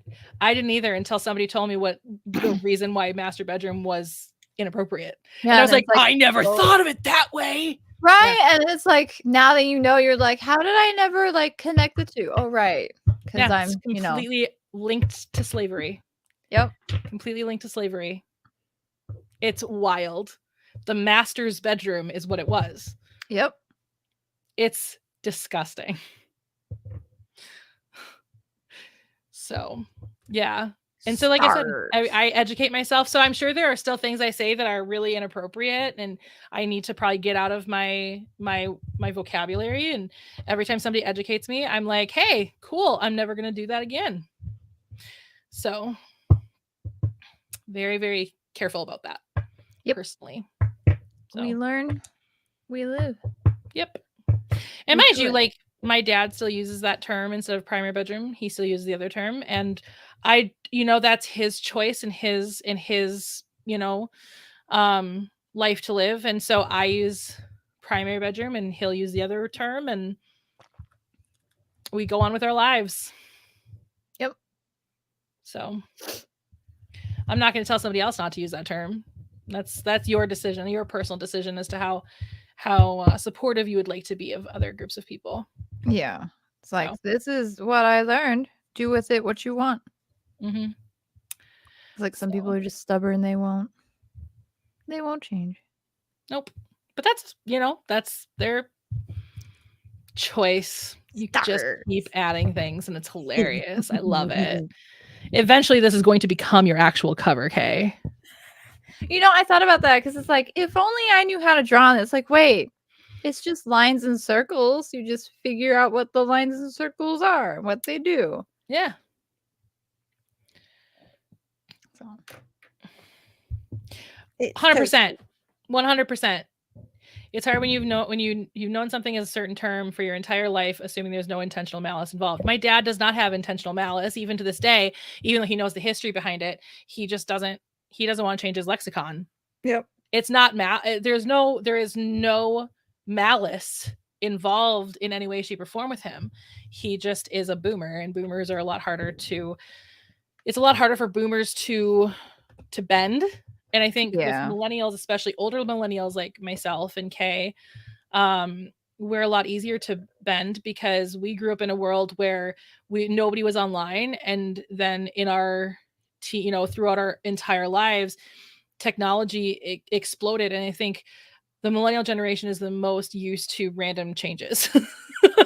Yeah, we all the changes. So much, like, there's just so much. Yeah, they're our most formidable years. Yeah, so it's so many technological changes and social changes and things that I think that we're just more apt to change. I think so. Or we're like, the way boomers are. We're more empathetic to it, I feel, because I'm not vilifying boomers in any way. Like, I'm not saying they're being like, okay, boomer. I do that to my dad a lot, but he thinks it's hilarious because he knows I'm joking. I don't vilify them. My brother said it once, and my dad looked at him so offended. It's like, he was just saying it. He hasn't said it since, but like 100% accurate. That's how microaggressions happen, and we've all done it or will do it at some point in our lives. Absolutely. Absolutely. Which is why whenever I learn something, I try to change my behavior. Yep. Anyway, enough on that. Let's talk about writing things again. Stars! There you go. I want to add like something else in the background, but I can't think of what. A planet. Ooh. Where should planet go? Ooh, planet should go over here. Make it a planet with rings, like Saturn. Make it a planet with rings. I love planets with rings. Me too. My favorite planet is Jupiter because nothing is better than a big ball of gas that has a never-ending storm on it, because that is just my lactose intolerance. That's my whole digestive system. Thank you. My favorite, I can't remember the name of it now, but I like went off the deep end on TikTok with like space stuff. So now I know way more space stuff than I thought I ever would. Oh, fun fact, You just learn something space shot stuff for fun. something shot out of a black hole. Love that.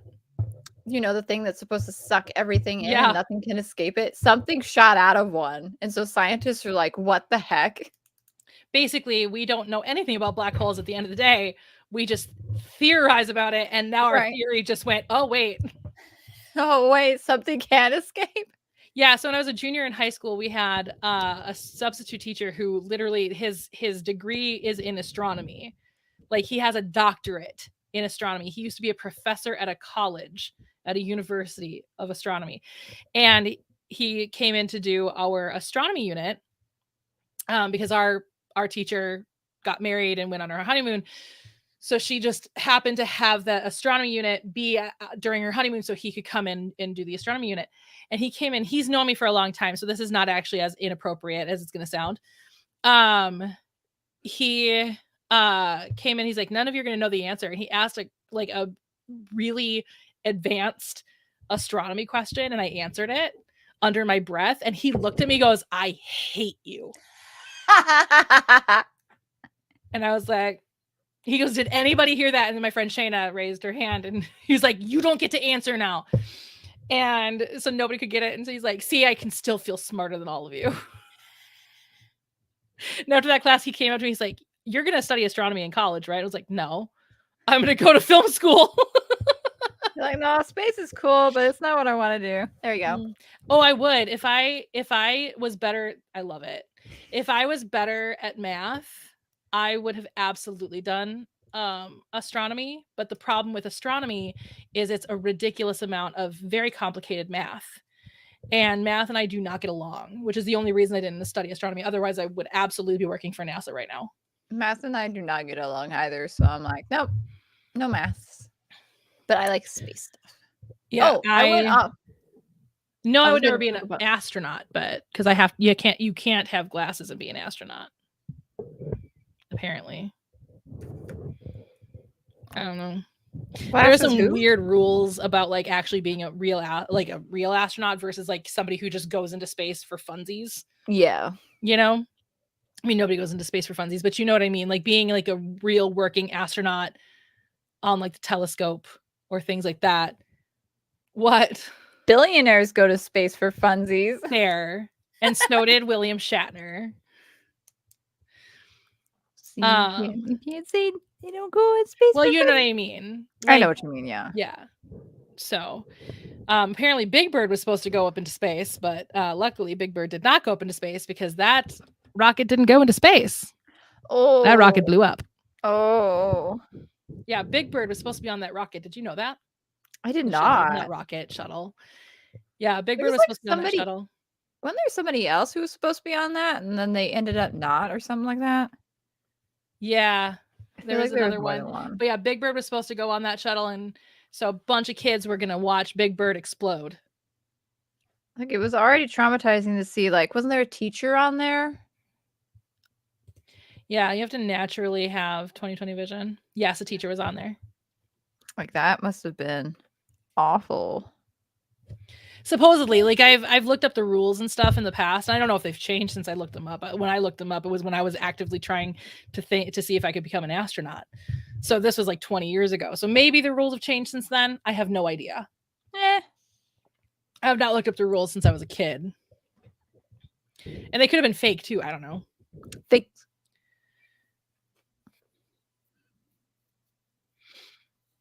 But yeah, I would absolutely be working for NASA right now if I was better at math. I have a friend that works at NASA, actually. Ooh, that's cool. Yeah, she originally went to college to do pre-law, realized she hated law. She didn't want to be a lawyer, and went into robotics and got an internship at NASA. And they liked her so much that after her internship was over, they said, when you graduate, come work for us. And so now she lives in Texas and works for NASA. That's cool. Yeah. Yeah. Wild. Bam. So jealous. Oh my goodness, you've added more things. Black hole. A black hole. My favorite joke in Red Dwarf is they're trying to avoid a like 7 black holes or whatever, and they're all like in a huff. And after the drama dies down, the computer, who's senile, goes, "Well, the thing about black holes is that they're black. The thing about space, the color of space, your basic space color, is that it's black. So how are you supposed to see them?" There's cool stuff around them. That's how you see them. Yeah, but the joke was black hole in black space. Yeah. Yeah. No, you can easily see a black hole. Oh yeah. It In sucks so space. much. Yeah, love it. No, I would absolutely be working for NASA right now if I was better at math. Gravitational lensing. That's a fun word. Mm-hmm. Yep. You didn't know that was what it was called? No. Oh. I don't retain. Okay, I retain basic information. Big long words, no, they don't stick.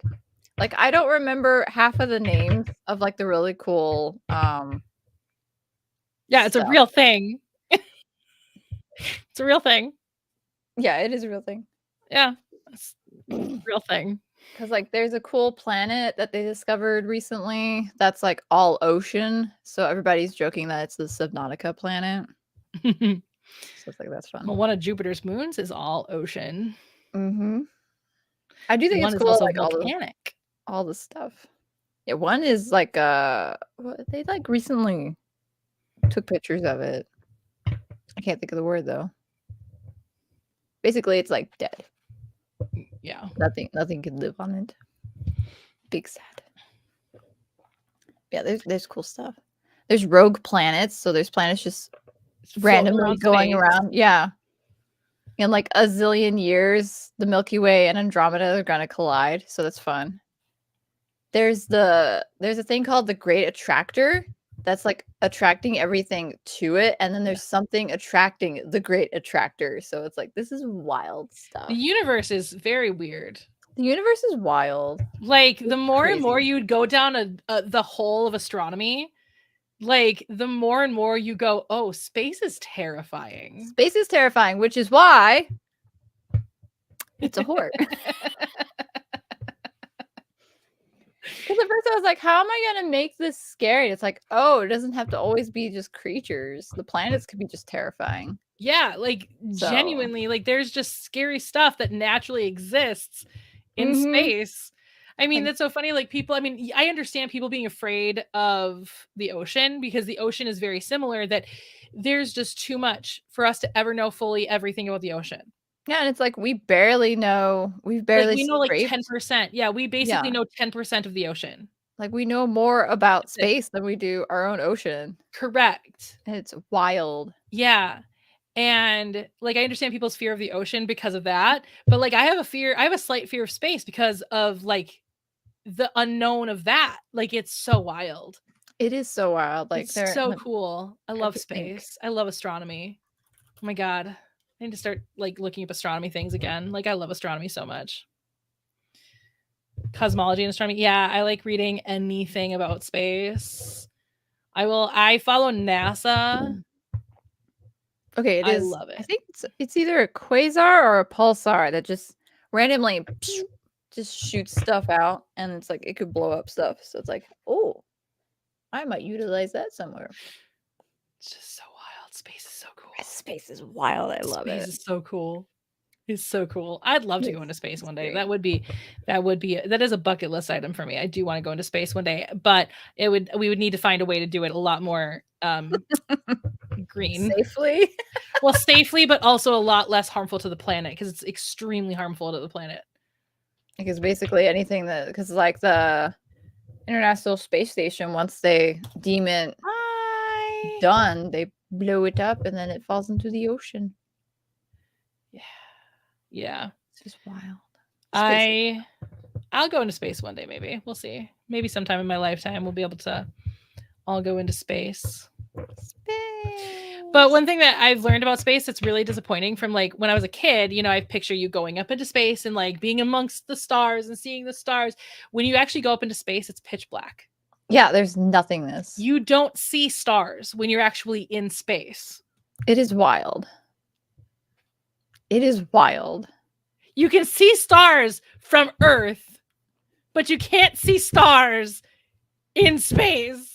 I'm sure it's like the atmosphere or whatever I'm sure. of the planet. I just think like, that's wild. It is wild. See stars in space.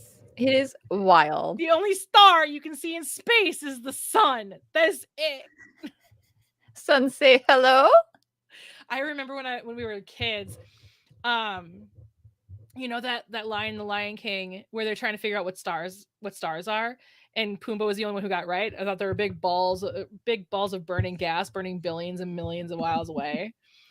And I already knew that that's what stars were.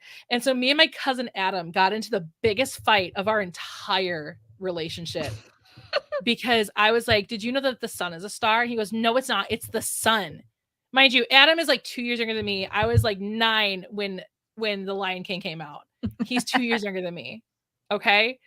So he is a full ass adult now who fully understands that the sun is a star. But when he was would have been 7 when The Lion King came out, he was like, no, the sun is the sun. It's not a star. And I'm like, it's a star. He's like, it's not a star. You only see stars at night.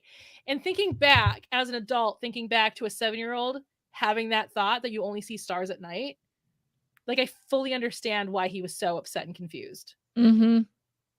It was the same kind of upset and confused I was when I found out that orcas aren't whales. It was a big dolphin. I think it's the funniest thing. It's fine. One of my favorite animals is a dolphin. It's not a whale. It's a dolphin. It's fine. I'm okay. I've accepted this. Are you okay? Are you sure? I always say I don't believe in ghosts, but if I end up a ghost, I'm definitely not sticking around Earth. I'm checking out the rest of the universe. Perfect. That's amazing. I don't know why a ghost would. I lived in a haunted house, so I fully believe in ghosts because I've lived in a haunted house. There is no explaining the things that happened in that house aside from something not human living in that house. Ghosties. And I don't know why he stuck around. Like, why stick around the house you died in? Like, why? There's gotta be some rule or something. There's gotta be like something like keeps your soul in the place that you died, or no, it's so bizarre. But yeah, why stick around that house? Why terrorize a 7-year-old? I don't understand. Maybe it's one of those things where it's like it's terrifying being in the afterlife, maybe. And so you want familiarity. Or maybe it's like The Others. Have you ever seen The Others with Nicole Kidman? Oh, I'm not going to spoil it, but you should watch The Others. Okay. It could be like that. It could be. You don't know. It could be like that. I'm curious. You should watch The Others. Maybe I will. It is to this day one of my favorite horror films. Kitty's seen it. Oh, I love it so much. It's so good. It's like one of my favorite horror movies.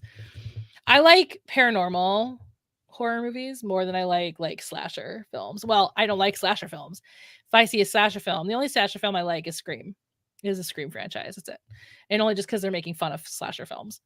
I don't like slasher films. They make me sick to my stomach.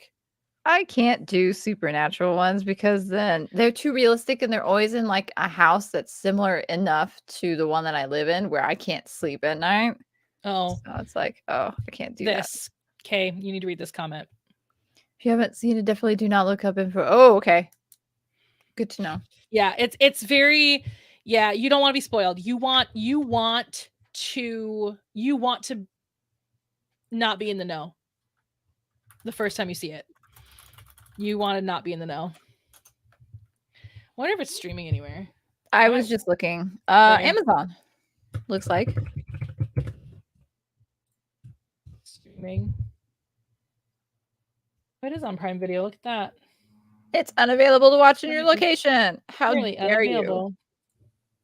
Rude. I wonder if it's what it means by your location. Can I turn my VPN on and be like in Japan? Here, the others. Where to watch and stream. Let's see.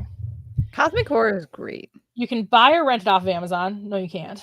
You can buy or rent it off of iTunes, Google Play, or Vudu. So it doesn't look like it's streaming anywhere with like a subscription. I wonder if my library has it. Probably. I love my library. I haven't been to my library in a long time. So back in the day, I used to go to the library before they moved it. I used to go to the library to get like books on like writing and stuff. So like the librarians would start to recognize me and then they'd be asking like, "Oh, how's your book going?" It's like, "Oh, you know." It's like, "Oh."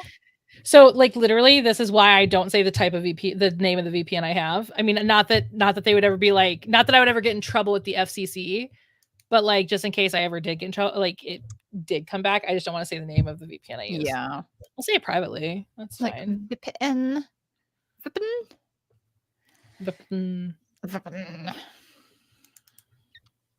I like having a VPN. I need to get me one. I like it. I keep forgetting. I like think about it and then I forget. Mine's really cheap. Yeah, they're not super expensive. I just haven't done it yet. I should probably do it. Yeah, I like my VPN. But yeah. So, all right. Should we start to look at next week's goals? Next week. What do you want to do by next week? Right? Because we're doing another stream next week if you didn't know. Boom. Just kidding. This is beautiful. Buy my book whenever it comes out. That book. This book or specifically. that's right, I put them up here. You should buy this book, which actually is available. What maybe. Yeah, there you go. Get this book.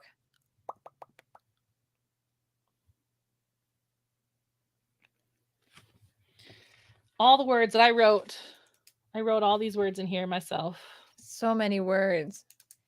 80,000, right around 80,000 of them. Because 2 love stories in 1. So the gradient doesn't show up as well on the Ingram Spark copies. Oh, bummer. It's fine. You can still see it. Yeah.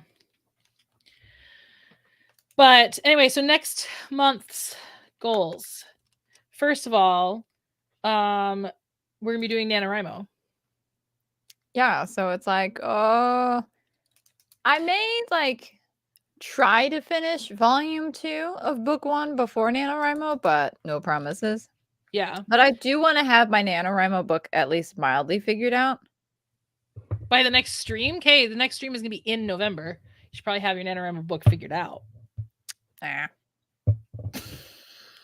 Well, because you put 2 possible streams.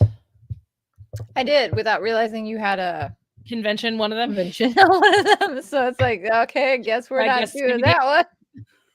So clearly it'll be which is actually perfect because that will be about halfway through NaNoWriMo, right around halfway through NaNoWriMo. So we'll be able to have a better idea of where we're at and we can give a better like next month. Sorry, I actually said next week by accident.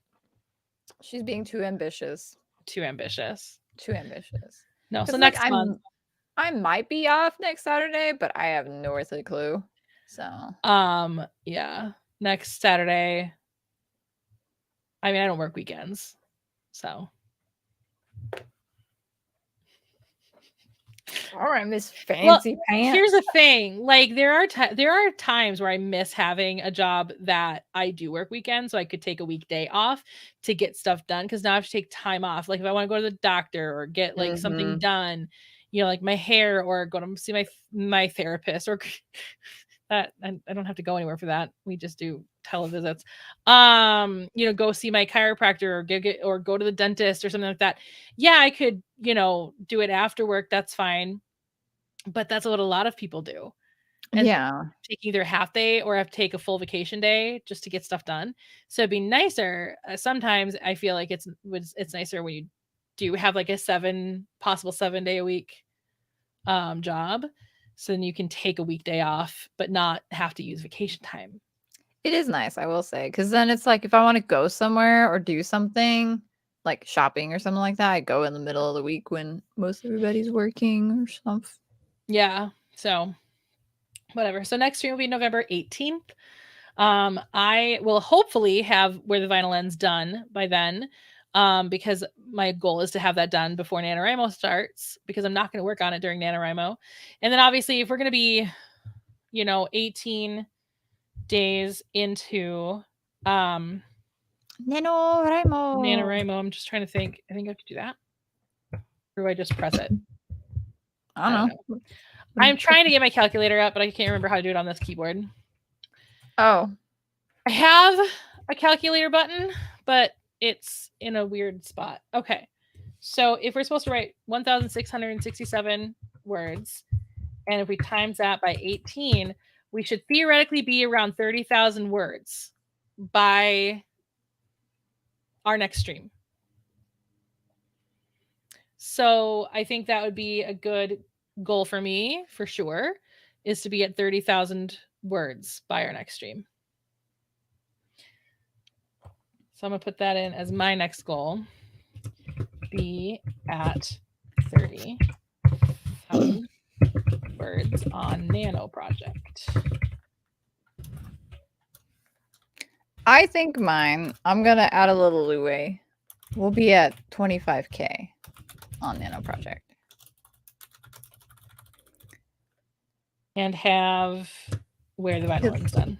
I also don't know if this fantasy book is going to be novella sized or not. I kind of want to make it obnoxiously big fantasy epic, so we'll see how that goes. Yeah, I'm thinking this is going to be, I mean, it's not going to be a novella because it's going to be a novel, because 50,000 words is a novel, but it's going to be like a fantasy novella, if you will, because you know how fantasy novels tend to be like 100 to 200,000 words. They're big, thick books. Yeah, I don't think this is going to be that epic. So I do believe that this will be like a short fantasy, but it'll be kind of fun to write. Originally I thought about writing it as a short story. Now it's turned into my NaNoWriMo project. It's fun. We'll see. We'll see how that goes. Fingers crossed it goes well. No, it should go fine. Yeah. I used to have a job that I used to have when I worked at Caribou Coffee, which is a Minnesota-based coffee chain, kind of like Starbucks, but better than Starbucks, in my opinion. And my boss liked the idea of people having their weekends. And so she was like, just pick 2 days off in a row you want off, and I'll give them to you. Like, we'll just, as long as they don't interfere with the other like supervisors, because I was a supervisor there. As long as it doesn't interfere with all the other supervisors. So the three of us got together and we decided when our weekends were going to be. And so one chose the actual weekend. One did Monday and Tuesday, and I did Thursday, Friday. Partially because those were the days that my sister was going to college and I was nannying her kids for a while, both the two younger ones, and then eventually just the youngest, for one of those days. So that was also partially the reason I chose Thursday, Friday. But so I had Thursday, Friday off every week. So yeah, and then obviously if somebody took a full vacation or needed needed the weekend off, we would move things around as needed. But yeah.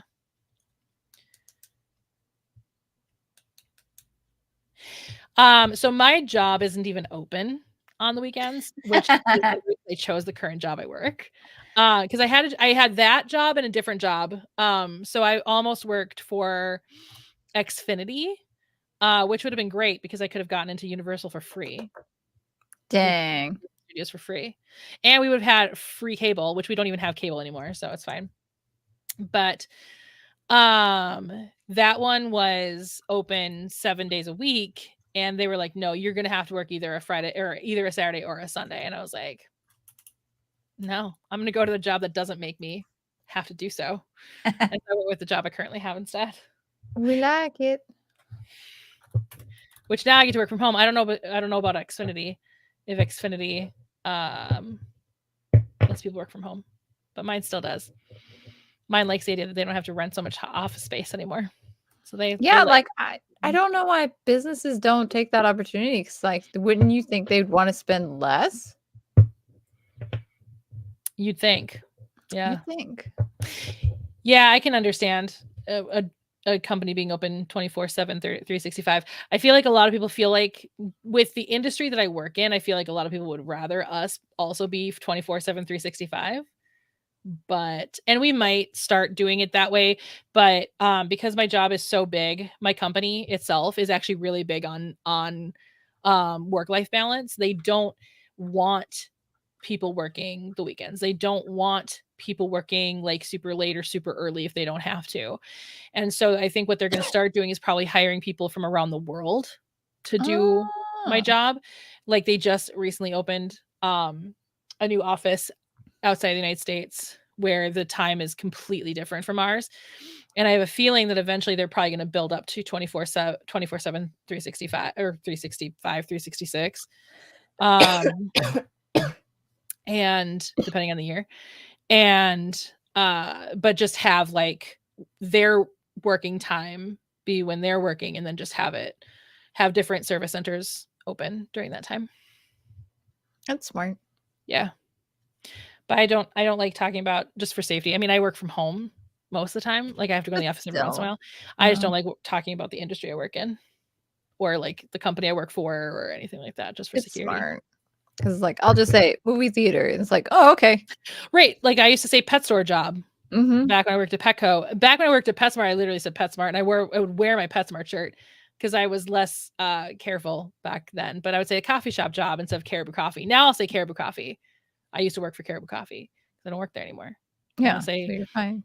Candle shop job, which was Yankee Candle. Pet shop job, or pet store job, which was Petco. Mm-hmm. When I would say that. And when I leave this job, I'll say the name of that company. When? If? No, I've already decided this is going to be my last real job. After this, I will stay with this job until I can be a full-time creative. Smart. Or marry a rich man where I can be a full-time creative. Whichever one comes first, right? What comes first? Is it so hard to ask for a hot Australian rich dude to marry? Like, is that so hard to ask? I wouldn't think it would be, but apparently it is. Yeah, my company is very much the same, where if you say something unfavorable about the company, they I've not heard of anybody getting fired for that, but they could fire me for it. Matter of fact, when I worked at Yankee Candle, it was bought out by a company named Jardin. It's since no longer owned by that company, but it was bought out by a company named Jardin. And they said on all of my social medias, I have to put that the thoughts of this page the thoughts and words of this page does not reflect Jardin in any way, shape, or form. I was like, I'm not going to freaking do that. Right? Like, that exposes where you work. Right. And so I'm like, I'm not going to say even where I work. And so I talked to my boss about it, and she's like, as long as you never say you work for Yankee Candle or work for a Jardin company, you'll be fine. And I was like, yeah, then I'm not just never going to say it. Yeah. So be safe. Yeah, mine, I don't think they care so long as you're not like making money off of movie reviews, because we can watch movies for free. So, well, and that's a conflict of interest. So that I understand. Yeah, I feel like unless you're actively being an asshole, like, and being just a bad person or causing harm, I don't think your personal life should have any say in how you are as a worker. Right. So 100% agree. 100% agree. Which is also one of the reasons why back in the day, I didn't have my real name on the internet at all, except for my Facebook. But that is so tied down as private because I have pictures of obviously my nieces and my nephew on there, and I have pictures of my friends' kids and stuff. And I just want to keep my Facebook as private as possible because people be creeps. Yeah. And that's my private world. That's my private life. What I am on social media otherwise, like YouTube and Twitter and now Threads and TikTok. Threads. That's what I put out into the world. And If somebody wants to be part of that, cool. If they don't want to be part of it, that's fine too. Anybody that's ever been part of my YouTube channel it's been consent. It's been through consent. So yeah. Anyway, okay, so Kay's goal. Yes. With your black hole and your stars and your Saturn-like planet. Oh, I also got a... Oh, and a comet! Love it. I was like, what else can I doodle on there? Ooh, a comet. So Kay's goal, to be at 25,000 for Nano Project and maybe have finished book 1, volume 2 of regular project. My goal, be at 30,000 words on Nano Project and have where the vinyl ends. Well, first draft complete, not complete to this extent. It's published. Boom. Boom. Look at that. Surprise. I don't know. We'll see. Comet heading for the black hole. I mean, it's a black hole. It can't help it. That's why people were not like, it's so funny whenever I talk about my animals' names, so like Cosmo, Nova, Apollo, and they're all like, oh yeah, there's your astronomy nerd hanging out. I'm like, literally not.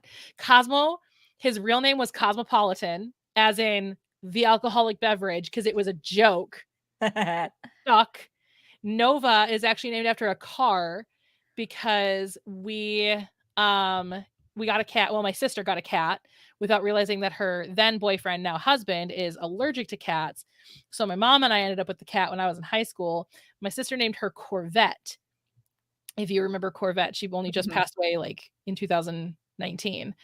And then we got a cat my senior year of high school. She just passed away in 2020. Cobalt. And as a joke, we named her Cobalt after the Chevy Cobalt. And so after that stuck, I was like, anytime I get a cat, it's going to be named after a Chevrolet vehicle. And so originally Nova's name was actually going to be Camaro, and I was going to call her Cammy. But then I decided I didn't like it. And so I was like, what else? And my dad's like, what about the Nova? And I was like, that works. And so there you go. And so when Apollo got his name, it was, okay, so I want something related to alcoholic beverages, because originally his name was going to be Merlot. That was originally his name. But then I switched it up because I realized I didn't like it. Because I don't like Merlot. Though I could have named him Chianti. I do like a Chianti. I think Chianti would be a cute name. Maybe for the next golden. We'll see. There you go. Read as I will never get another golden ever again, because this one turned me off forever. No, I'm kidding. I love my dog so much. He was just a really rough puppy. Oof. He was a rough puppy. Anyway, so his name was originally supposed to be Merlot. So I was like, I want to go something alcoholic. I want to go something spacey because Nova and Cosmo were spacey. And I want to go with something that's a car. And just so happens that there is a car called the Apollo. Look it up. It looks like the Batmobile and it's amazing. Ooh. And then there is a liquor store in Rochester, Minnesota called Apollo Liquor. And I think there's also a vodka company called Apollo. And then, of course, the Apollo shuttle stuff. And now I'm like, now I want to go to Greek god or Greek mythology kind of direction. So the next dog will be from Greek mythology. Unless I get a Norwegian elk hound, then it'll be Norse mythology. But it's so hard to do Norse mythology because immediately people are going to be like, because if I name him Odin, people will be like, oh, you mean like from Marvel? And I'll be like, no, from like Norse mythology, my actual history, my ethnic background. Because like you can't do Odin, you can't do Thor, you can't do Hela, you can't do Loki, because then everybody will be like, oh, like the Marvel stuff? Yeah, and mind you, I don't mind Marvel stuff. Like, if you're a fan of Marvel stuff, go for it. I have no problem. It's like whenever I say I'm a fan of Alan Rickman, people are like, oh, like Harry Potter. I was like, no, I've never really liked Harry Potter. I like Alan Rickman for all the other things he did. He was a Shakespearean actor. Like, there are so many other things he's done. And yes, that was a great role he had. Go for it. Yeah, the Marvel association is unavoidable. Like, I can't go Norse mythology anymore. And it makes me very sad because that's literally my family history. Is big bummer. I mean, my personal family has been, you know, colonized into Christianity for many generations. It's not like I grew up learning about Norse mythology. I did, but only as like Norse mythology as our history versus like as something we actually believed. Right. But you know, it's still part of my actual family history. So yeah, I was looking more obscure Norse mythology. I have a whole book about Norse mythology. So I could go a lot more obscure if I ended up getting a Norwegian elk hound, but we'll see. Right now, it's not looking like a Norwegian elk hound is in the future. Aww. So, but yeah, so that's. I think those are good goals. And it's gonna be very strange. Our next stream is during NaNoWriMo because that stresses me out. It's gonna be weird. Honestly, half of our stream should also just be like a writing sprint. It's not a bad idea. I like this idea. Not a bad idea to do like a full-on writing sprint during it. Like do like 20 minutes of just writing That's see how many a words. great idea. See how many words we can get. And it'd be even better because we both have mechanical keyboards. So This is true. click, click, click, click, click, click, click, click, click. You hear the clicky clicky. Even though most of my writing is done on my laptop, which is not a mechanical keyboard. Same. But yeah, I have my mechanical keyboard. And I love my mechanical keyboard. I'm not gonna pick mine up because then I'll cause chaos. So that's fine. You can absolutely read. By then you could be reading my book. Or maybe this, but no.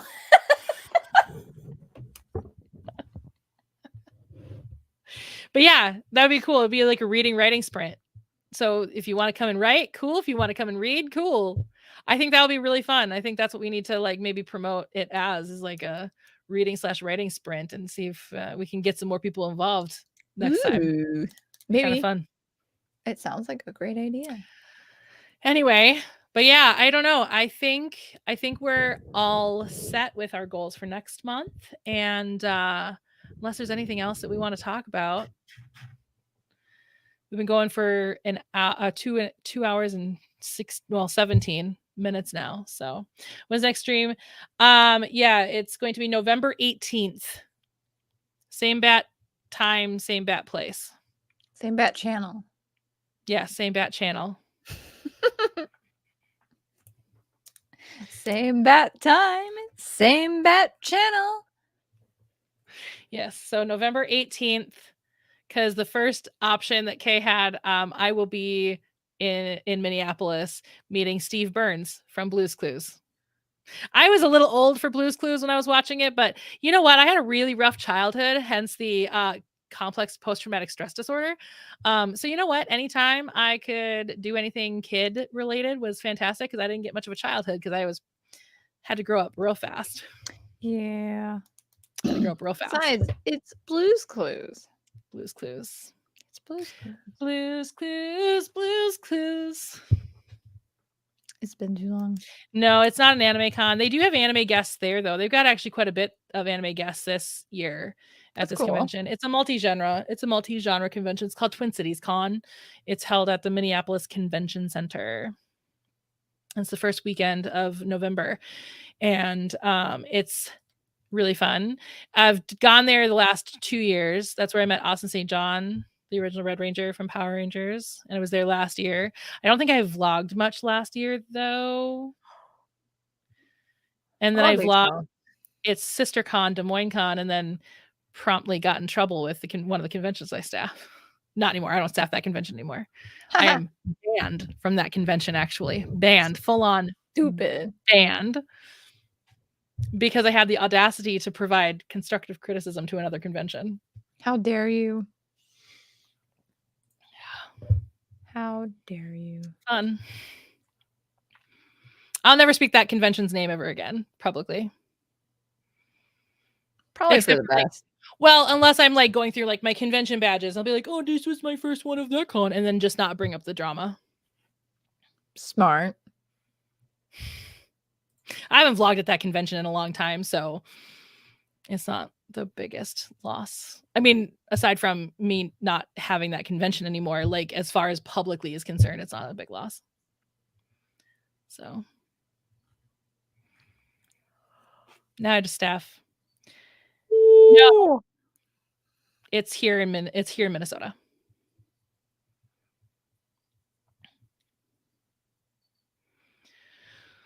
So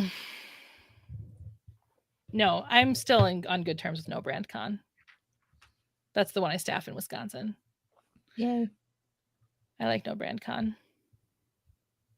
I like the people at No Brand Con. They're good people. And they were really there for me when I was going through all that drama earlier this year, because I was in a really bad place earlier this year. I was in a really bad place. Yeah. Really bad place. Remember how I was supposed to do one video a month this year? The reason that didn't happen is because I went to a really dark place. Earlier this year. Very, very dark place. Yeah. So what can you do? But anyway, thank you for joining us. We'll do the next stream, like I said, November 18th. Expect some of that stream to be either writing with us or reading with us. And Van Gogh, of course, will be there. He will be probably on a new art piece. So he's a very busy artiste, you know. Artiste. Artiste. Very busy artiste. Very busy artiste. And yeah, so enjoy if you want to kind of bring something to read. I have a recommendation. Just kidding. I have a recommendation. You should this book is a great recommendation. So if you want to read it, cool. Let me know if you read it. And if you do read it, leave an honest review on Amazon. Because it doesn't matter if it's a good review, okay review, or a bad review. Once I get 50 reviews, Amazon will start pushing it. So all the reviews. I don't care what. I'm not going to read them. I'm not going to put myself through that. I already put myself through that reading the comments on YouTube, and I regret it every time. Because, you know, people make fun of my rosacea, people make fun of my weight. No, it's fine. I'm fat and ugly. It's fine. No. I've come to terms with the fact that I am this way. It's fine. You were born this way. Except for the first 4 years of my life where I was extremely thin because nobody knew I was lactose intolerant and I was just always sick. It's unfortunate.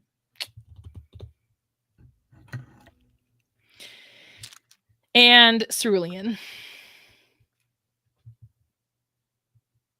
He's the bestest dragon. Reviews are for readers. Yep. And as they say that on Book Talk too, reviews are for readers, not for authors. So I will probably stay away from reviews of my book.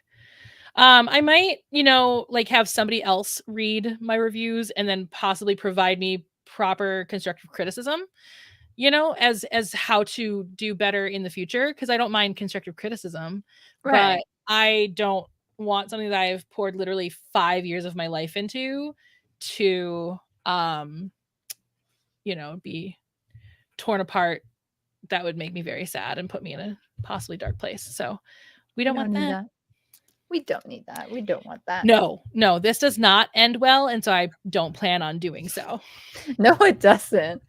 And it's like, why would you? No, there is no history ever where it ends well. What are you doing? You freaking weirdo. Chaos dog. You have no idea. Anyway, yeah. So no, it does not end well. So I don't plan on doing that. So yeah, I don't care if it's a good review, bad review. I don't care. Somewhere in that spectrum. Review. I don't care if it's your favorite book you've ever read or your least favorite book you've ever read. I just, reviews are great. They help regardless of if they're good or bad. Yep.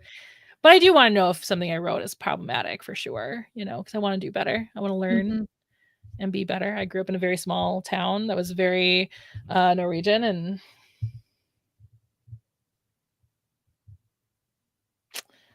I want to do better. What? Improvement is the best. Yeah, I hear it too. I don't know what it is. It's probably grandma and grandpa doing something weird. It's fine. There's some Is kind it? of noise. Oh.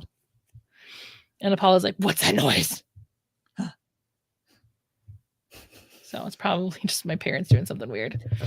All right. Well, thank you for joining us on this live stream, this 2.5-hour live stream. I hope you all do well with whatever you're going to do next.